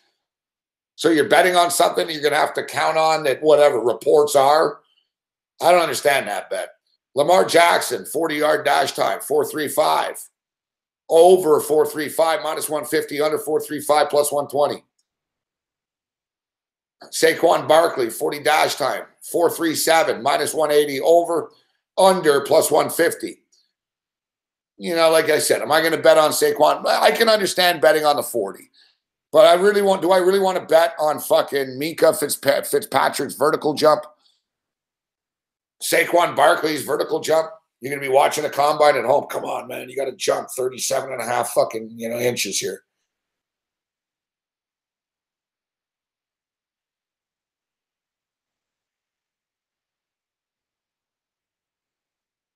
You can basically bet on everyone's fucking 40 times. Couple of vertical jumps, like I said. I'll take a look at it. If I see anything I'll do a little research.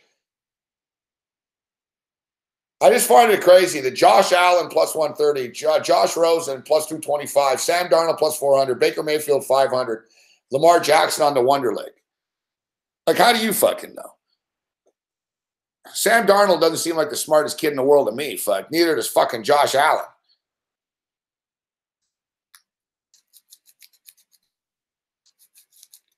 And it's not like fucking Wyoming is fucking Harvard. You know what I'm saying?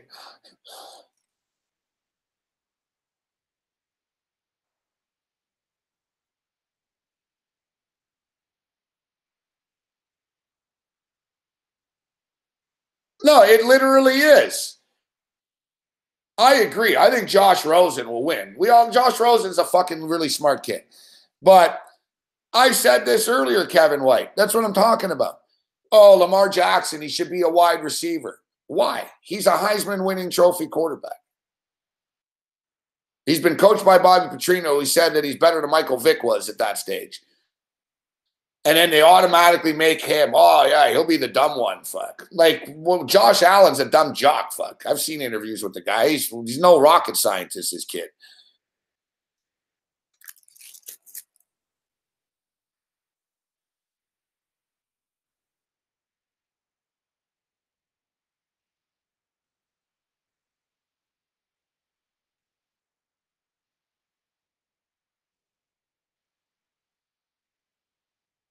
Come on, MVP. Do I see you saying that Vegas is about to cash? It's fucking 2-1 with 5 minutes left, dude. You're better than that, Stucci. Come on, buddy.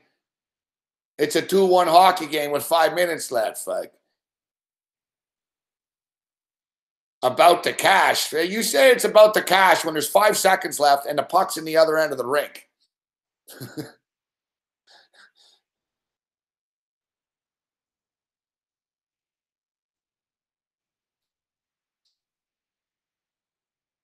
I know, big man. I've got Vegas, too. Oh, here come the Kings. Oh, fuck. The Kings nearly just scored. Fuck. You're lucky I love you, MVP. I got to tell you, man, you just made this last 4 minutes a lot harder than it has to be, bro. They nearly just scored right after you said this.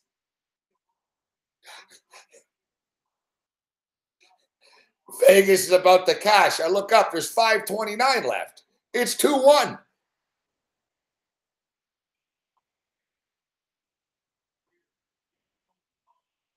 Yeah, you're a real smart guy, Joe Black. Fuck. You know what, Joe Black? Sounds like you're fade material. You're going to fade a guy that's 50 games over 500. Fuck. You're a fucking idiot.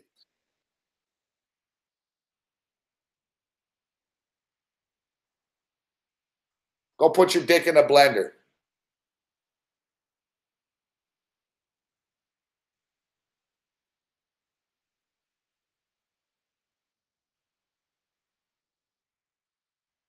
You know, the guy's an idiot. If you got something to say, oh, he's fade material. The guy's winning every night. Like, what are you, a fucking moron?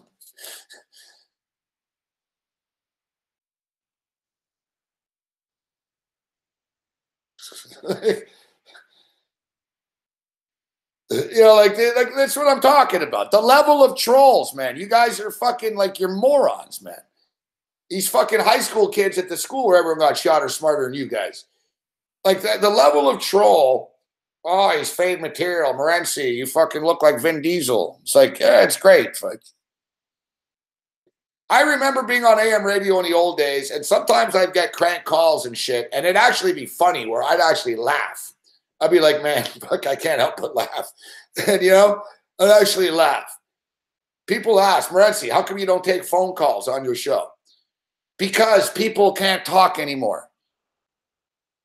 You take phone calls on a sports talk radio show, your show's going to suck, fuck. They're fucking morons calling in. People are stupid. Their social media has dumbed people down. They can't talk anymore. All I can do is type, oh, you suck.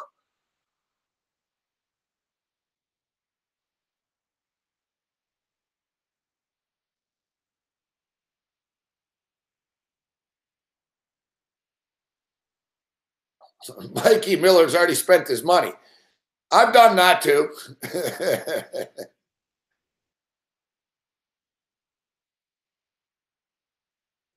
I know. You're right, Bosco. I believe that Josh Rosen will get drafted by the New York Giants second overall.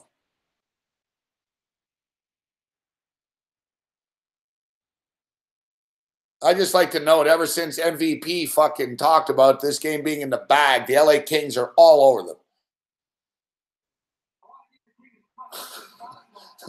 Like, they're all over them. We're hanging off for dear life here, Stucci. I hope you're happy, buddy.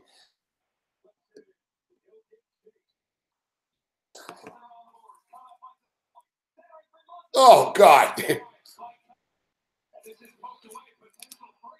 Oh, here comes Vegas. Oh, my God. What a save.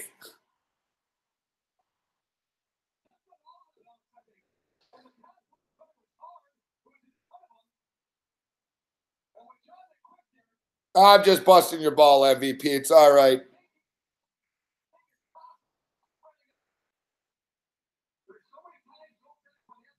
Jonathan Quick didn't even know that he saved it.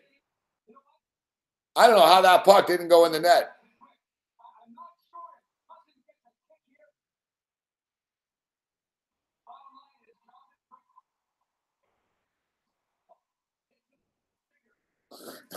That shit is the worst. He blocks people on Twitter for that. Yeah, big man, I know you freak. Brian Blessing, I saw Blessing nearly punch someone in Vegas for this. Me and Brian Blessing, I hope you guys remember, it was Freddie Couples. It was Johnny Liquor, Johnny B. And me and Blessing, I had big money on it too. I put $500 on a golf prop living in Vegas, like cash at the window. And we bet that fucking Freddie Couples would be under par or better in the first day of the Masters. And he was fucking like one shot, two shots up type shit from where we needed to be with one hole left. And Johnny comes in. Great job, guys. What a great fucking pick, man. Great pick on Couples. And we're like, wow, we're not there yet, man. He can fucking hit a bat. No, he's like, great shit, man. I fucking bet it, man. I'm going to go. And he's like, look, I put $200 on it. I swear to God, as he said it, man, Freddie like fucking shanks one. Bam, fuck. And then he fucking missed a putt. Like we were one putt away from him mushing us. Brian, next time we get Blessing on, he'll remember the story. Blessing was fucking livid. He goes, I'm not joking, man. He goes, this is my fucking livelihood, man. And he goes, I don't appreciate you fucking talking like that before the bet's over. And Buddy's like, are you serious, Brian? He's like, yeah, I'm serious. He goes, I had $1,000 on that. And I don't think it's fucking funny that you're talking about this shit before the fucking putt went in. Like, Blessing was like the maddest I've ever seen him all my life. Like he actually said, no. I'm not just joking as a buddy. I'm fucking mad. Don't ever do that again. Like Blessing was fucking mad, man. When I was there, I was kind of smiling a bit because I didn't think Freddie would choke. But when Freddie, the ball was going towards the hole and started to fade, I was like, holy fuck. If he doesn't make the next putt, we lose our bet. Oh.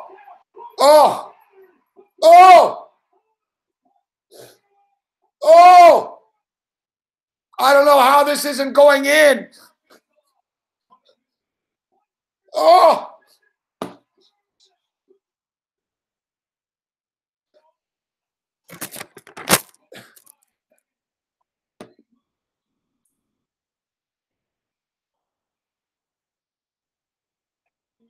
Are you guys watching this?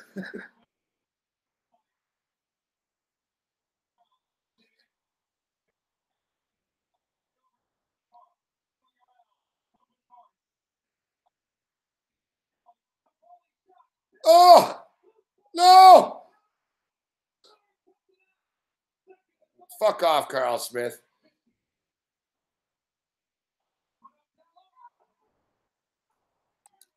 Yeah, there it is.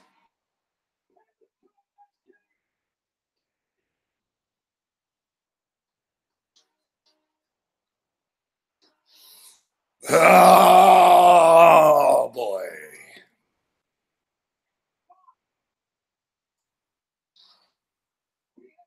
Ten fucking seconds left.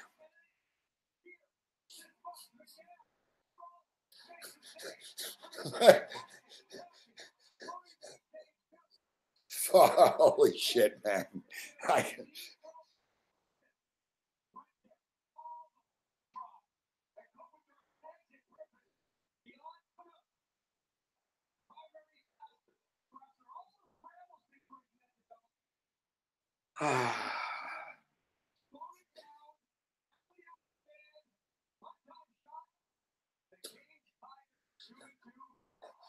MVP.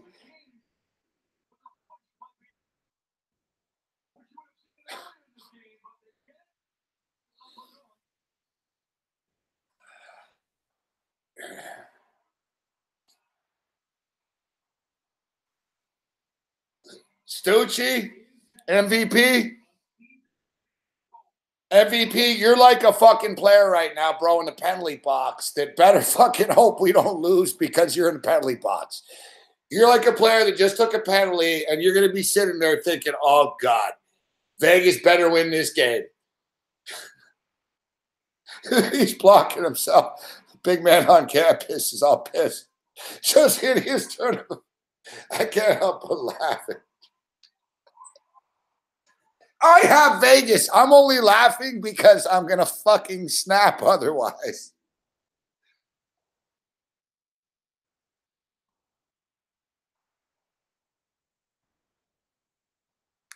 I should have just shut up, man. It's almost my fault for fucking talking about it and joking about it after you said it, but I couldn't help it.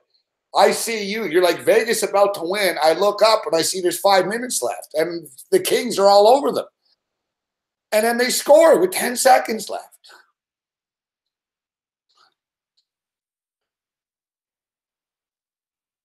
It was time.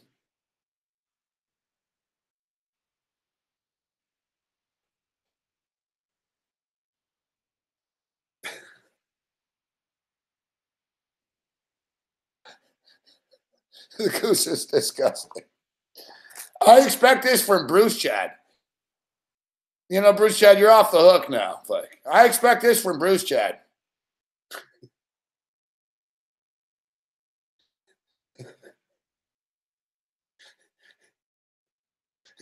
This really is. Like, MVP's a great guy. We met him and shit. He's a great guy. But that was really the wrong thing to say. It was a 2-1 game. I could live with it if it was fucking 4-1 or something. And I wouldn't like it, but I would have lived with it. It's 2-1 in a hockey game. It's like saying we've won a soccer game in the 75th minute when it's 2-1. It's like, fuck, dude. We're one shot away from losing.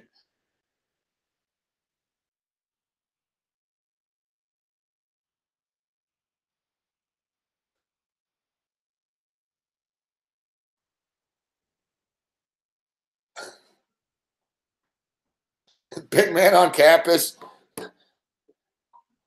Big man on campus winning money. He comes in here, just, hey, what's up, guys? Got money on Vegas. Just say what's up.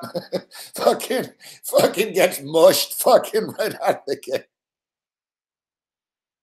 He gets fucking mushed. Yeah, I don't have a choice. You're right. Sorry, Stucci.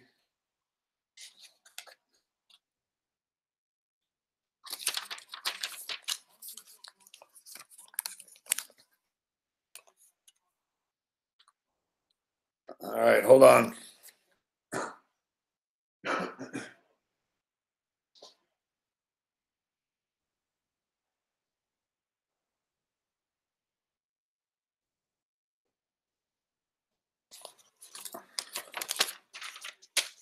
As you can see, Bruce Chad.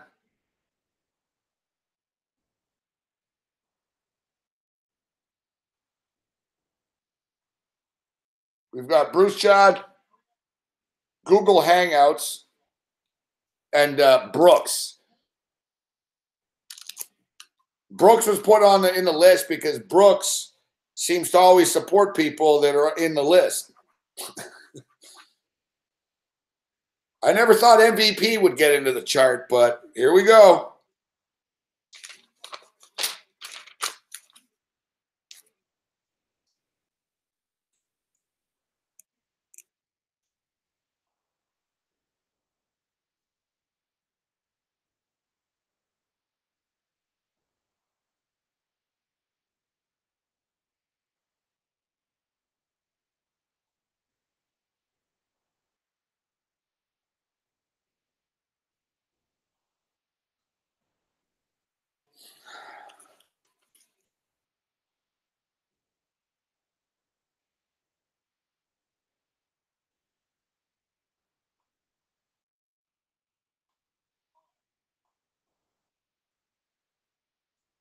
Sort of like Seinfeld.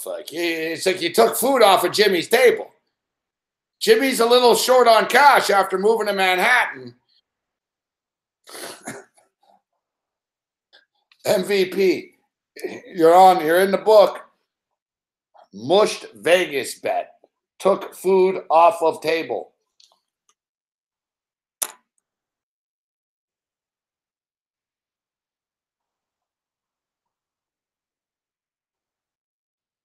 Settle down, Stucci.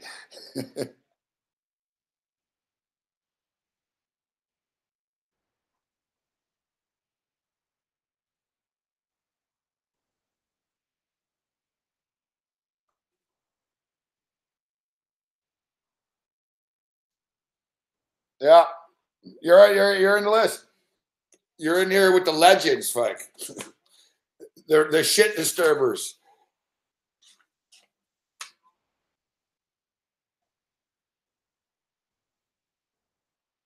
Well, look, I got some football picks in here because these aren't basketball picks. Look, I wonder how they did. I wonder what week these are from.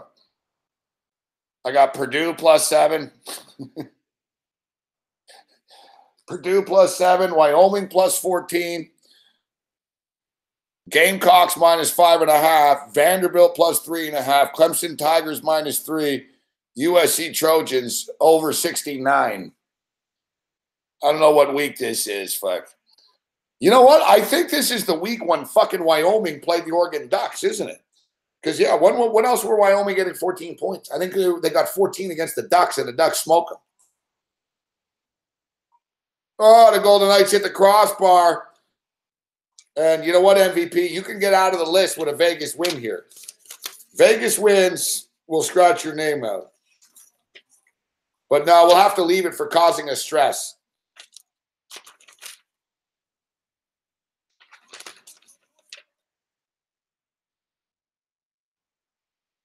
Oh, yeah, here's a power play coming up for the LA Kings. So, all right, just cue it up, guys. We're about to lose in about, I don't know, fuck. Let's say fucking 48 seconds real time here.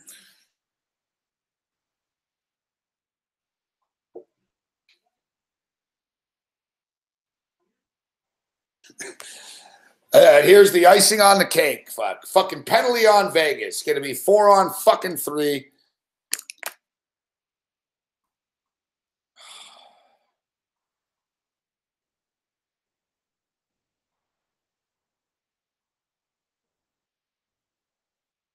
You believe this shit, pick machine? They were 10 seconds away from winning the fucking game.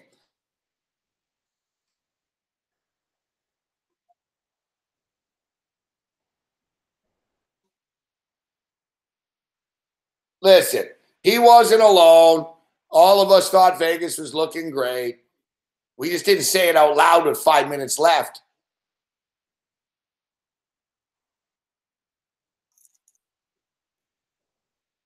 Oh.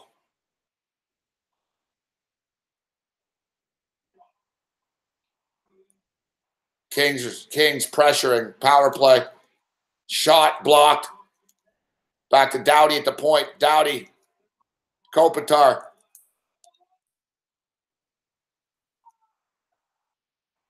What did I say? 48 seconds? Time it. Time it. Timing the penalty. Let's see from the penalty, from when the penalty was. I bet you it was 48 seconds, Foot.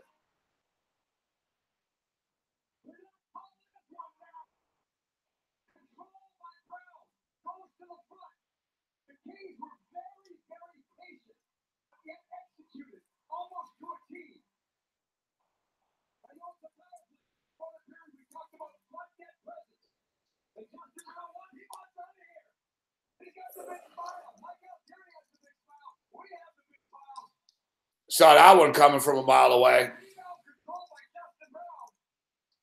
After the mush job and now a fucking power play, 4-on-3, like I told you. We're going to lose this game in less than a minute. And boom, we just did.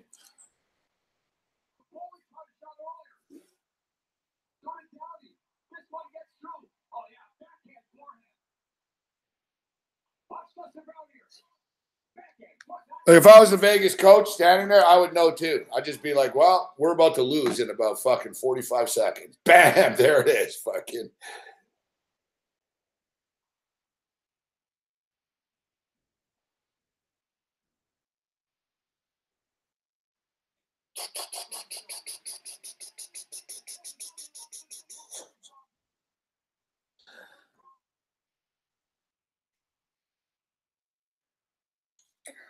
Stucci, you owe us. You owe us, Stucci. You owe us a fucking win tomorrow night. Listen, Does anyone really think?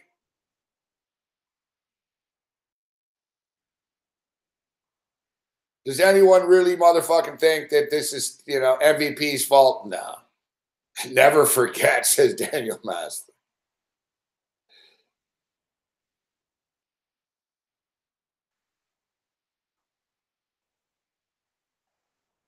We'll have the debate tomorrow night of whether it actually affects. Like, does it? I don't know. You'll notice I never say we've got to bet one until it's over.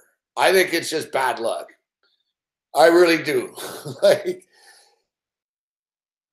Like I'm that guy, like Big Man on campus. Remember with the Eagles, he did his video. He was panicking. Even in the last second, even after the game was over, he probably thought it was still not over. You know what I mean? I'm one of those guys too. I'm like, no, man, anything can happen. I always expect the worst. I'm always thinking, no, fuck, we could blow a 14-point lead with 1 minute left easily. Like,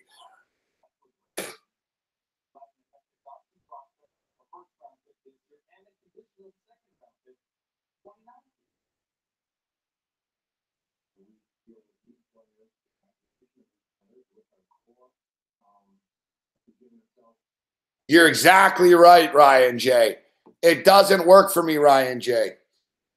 It doesn't work for me. Look, I went like 4-1 in basketball tonight. If I went on Twitter and started saying, hey, look, I'm 4-1 fucking every night, I'll go 1-4 every fucking time. That's why I have my best runs. You don't hear me say a word about it, fuck, because I fucking think if I start talking shit, I'm going to fucking mush myself and lose. So I just sort of, you'll hear me, all right, a good night, good day. That's all I'll say. It's different for everybody. But for me, I've noticed whenever I fucking get bold and like, this and that, I always lose. I got to stay humble or otherwise I lose. I've done it. Trust me. Sometimes I can't resist too. I'm like, fuck. And then right after I boast, fucking next game, fucking bad beat.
All right, guys.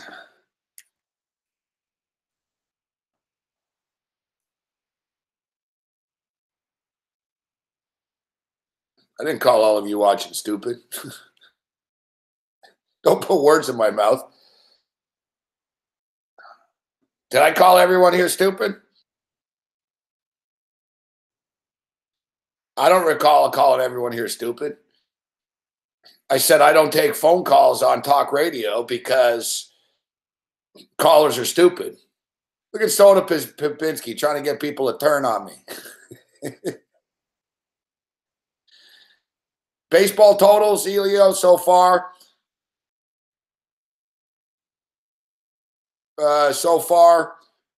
Toronto Blue Jays under 81.5. Toronto Blue Jays under, I don't know, man. The Papansky guy's been fucking trolling everyone. Like, he comes in here, he's a bookie, he's this, he's that, he's a surgeon.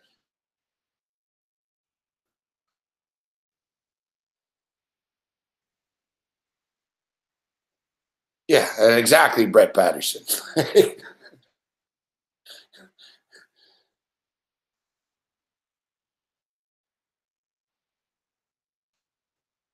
So the baseball. I gotta get out of here, but baseball.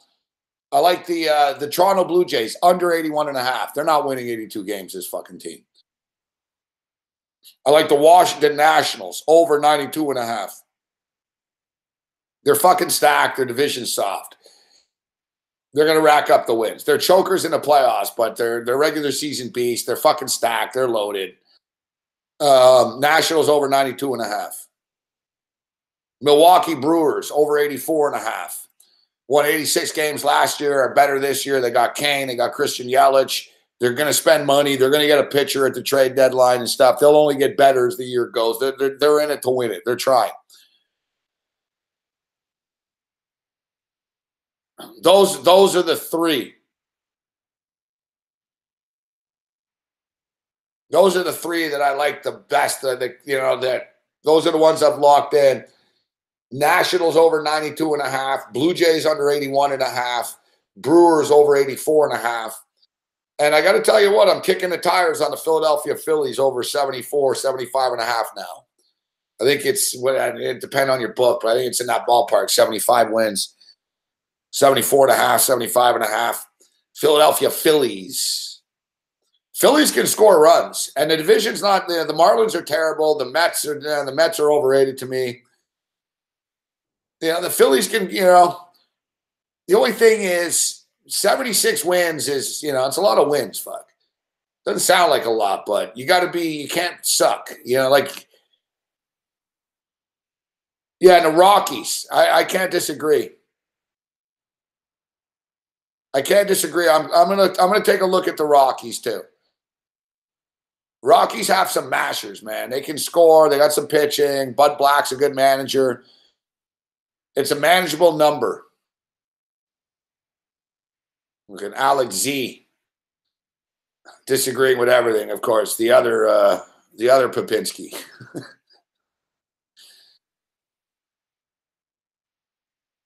Yankees, the total's too high, MVP, at 96.5. That you need a real clean ride at 96.5. You know what I mean?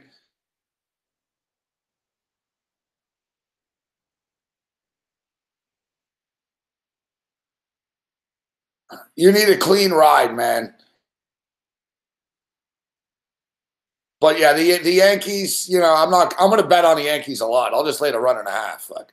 I think the Yankees are the real deal. I think the Yankees are the team to beat.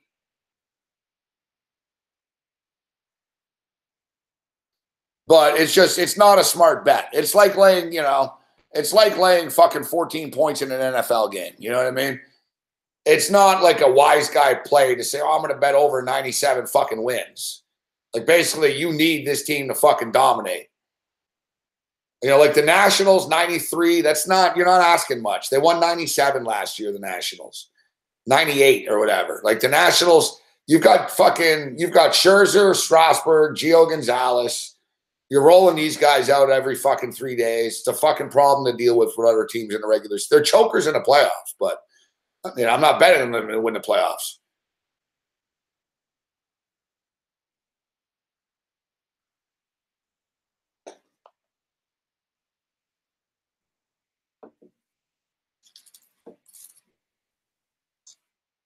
Well, you seem to be disagreeing with everything that we say, Alex.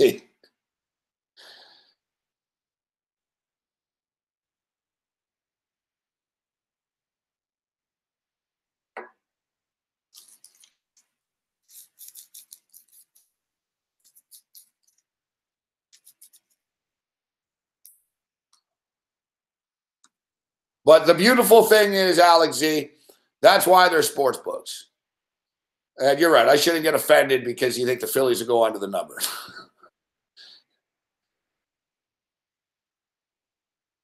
I always tell people that, like, if you disagree, that's why they're sports books.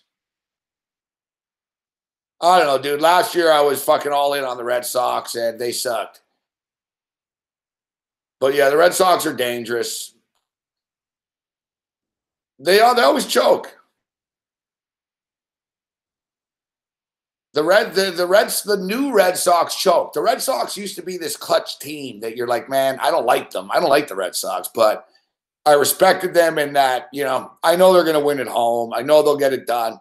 They used to just be that gritty fucking team, They're not now. They've got young stars, and they're really loaded. They're good, but David Price is shaky. Chris Sale didn't pitch well in big games. So I'm not going to sit here and say I don't think they are.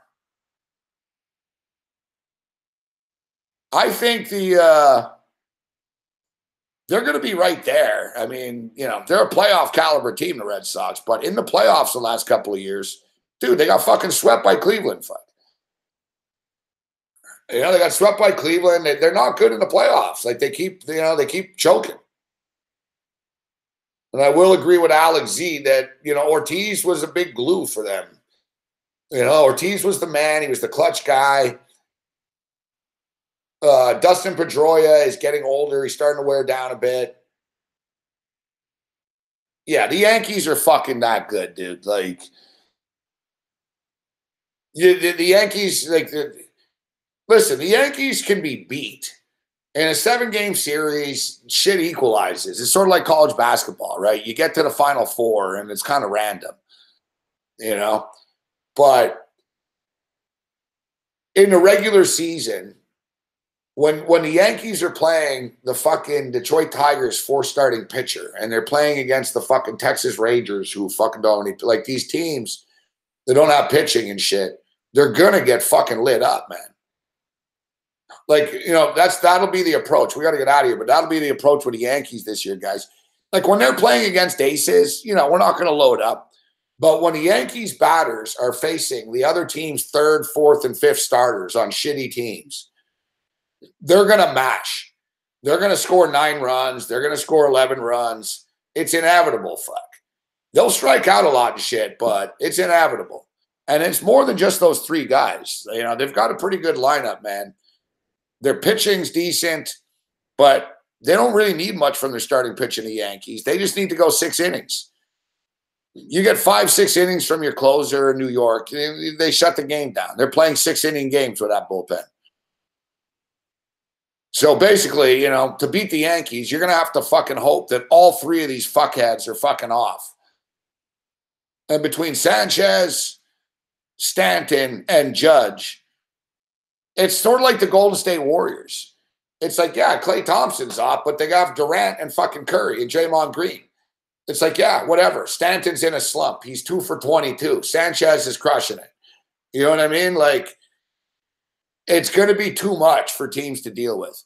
And all the time, every year in baseball, I've done it. I fall for it where we look at these sexy lineups and we're like, oh, fuck, look at that lineup. You know, and then reality kicks in. But this is different. Stanton is a star. We know this. Aaron Judge is a monster. We know this. Sanchez is a fucking stud. We know this. Like, it's, you know, you're not going to be able to, you know, it's like, fucking think about it if you're a pitcher, man. You're going to have to sweat it out with each pitch. And it wears pitchers out. They might get through the first one, you know, and it's like, fuck, all right, I got through Sanchez. Now I got to fucking deal with Stanton. It's like, oh, shit, I hung one up there. Fuck, he just crushed it. You know, it's tough to go through 3 guys in a row and throw 22 perfect pitches in a row.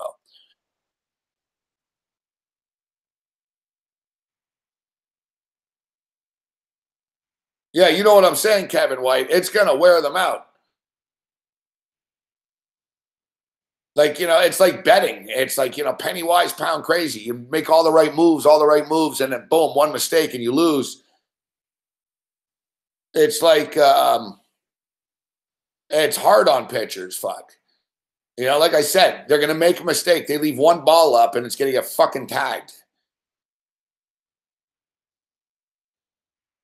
So I know it sounds like, oh, Johnny Public here with the Yankees, but you know what a good bet is, actually, and this just came out.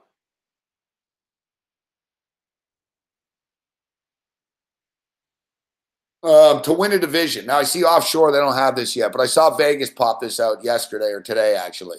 I think it was earlier in the day. The Westgate released the division odd titles. We'll talk baseball tomorrow night. Now that, you know, we're sort of in that nowhere zone leading into the the tournaments and everything, but so we'll start talking some baseball more. I promise tomorrow we'll talk baseball, but I saw the price for the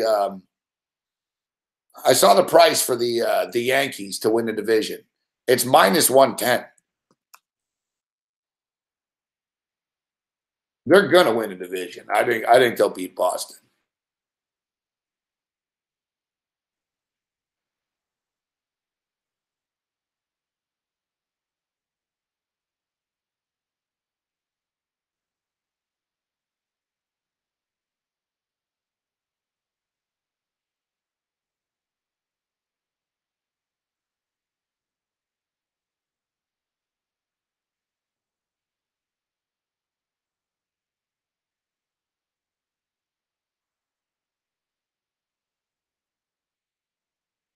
Interesting. Vegas released will a team make the playoffs prop. Will the Boston Red Sox make the playoffs? Yes, -310. No, +250. Will the Angels, you know what? The Angels are an interesting team too, guys. I tell you, the Angels are an interesting team too. You remember they played well without Mike Trout, and they played well down the stretch, actually. Like I said, there's a couple of teams. I'm never the biggest future better with this shit because the baseball season's long, but it's a good investment. And you know what's good about you bet a baseball future? You sort of bet it. It gives you rooting interest through the year. And then boom, October fucking 1st, man, that last Sunday, man, you win. Suddenly your NFL bankroll just skyrocketed, Yeah, here it is, division odds. New York Yankees 10-11. So yeah, it's -110. Red Sox are 6-5. Blue Jays 8-1. Rays 60-1. Orioles 80-1 to win the division. Nationals -500 to win the East. The Cubs are -250. The Brewers are 7-1 to win the NL Central. The Houston Astros -500 to win the AL West. Dodgers -300. Indians -600. Wow. Fuck. All right. We'll get out of here. We'll talk some baseball futures tomorrow.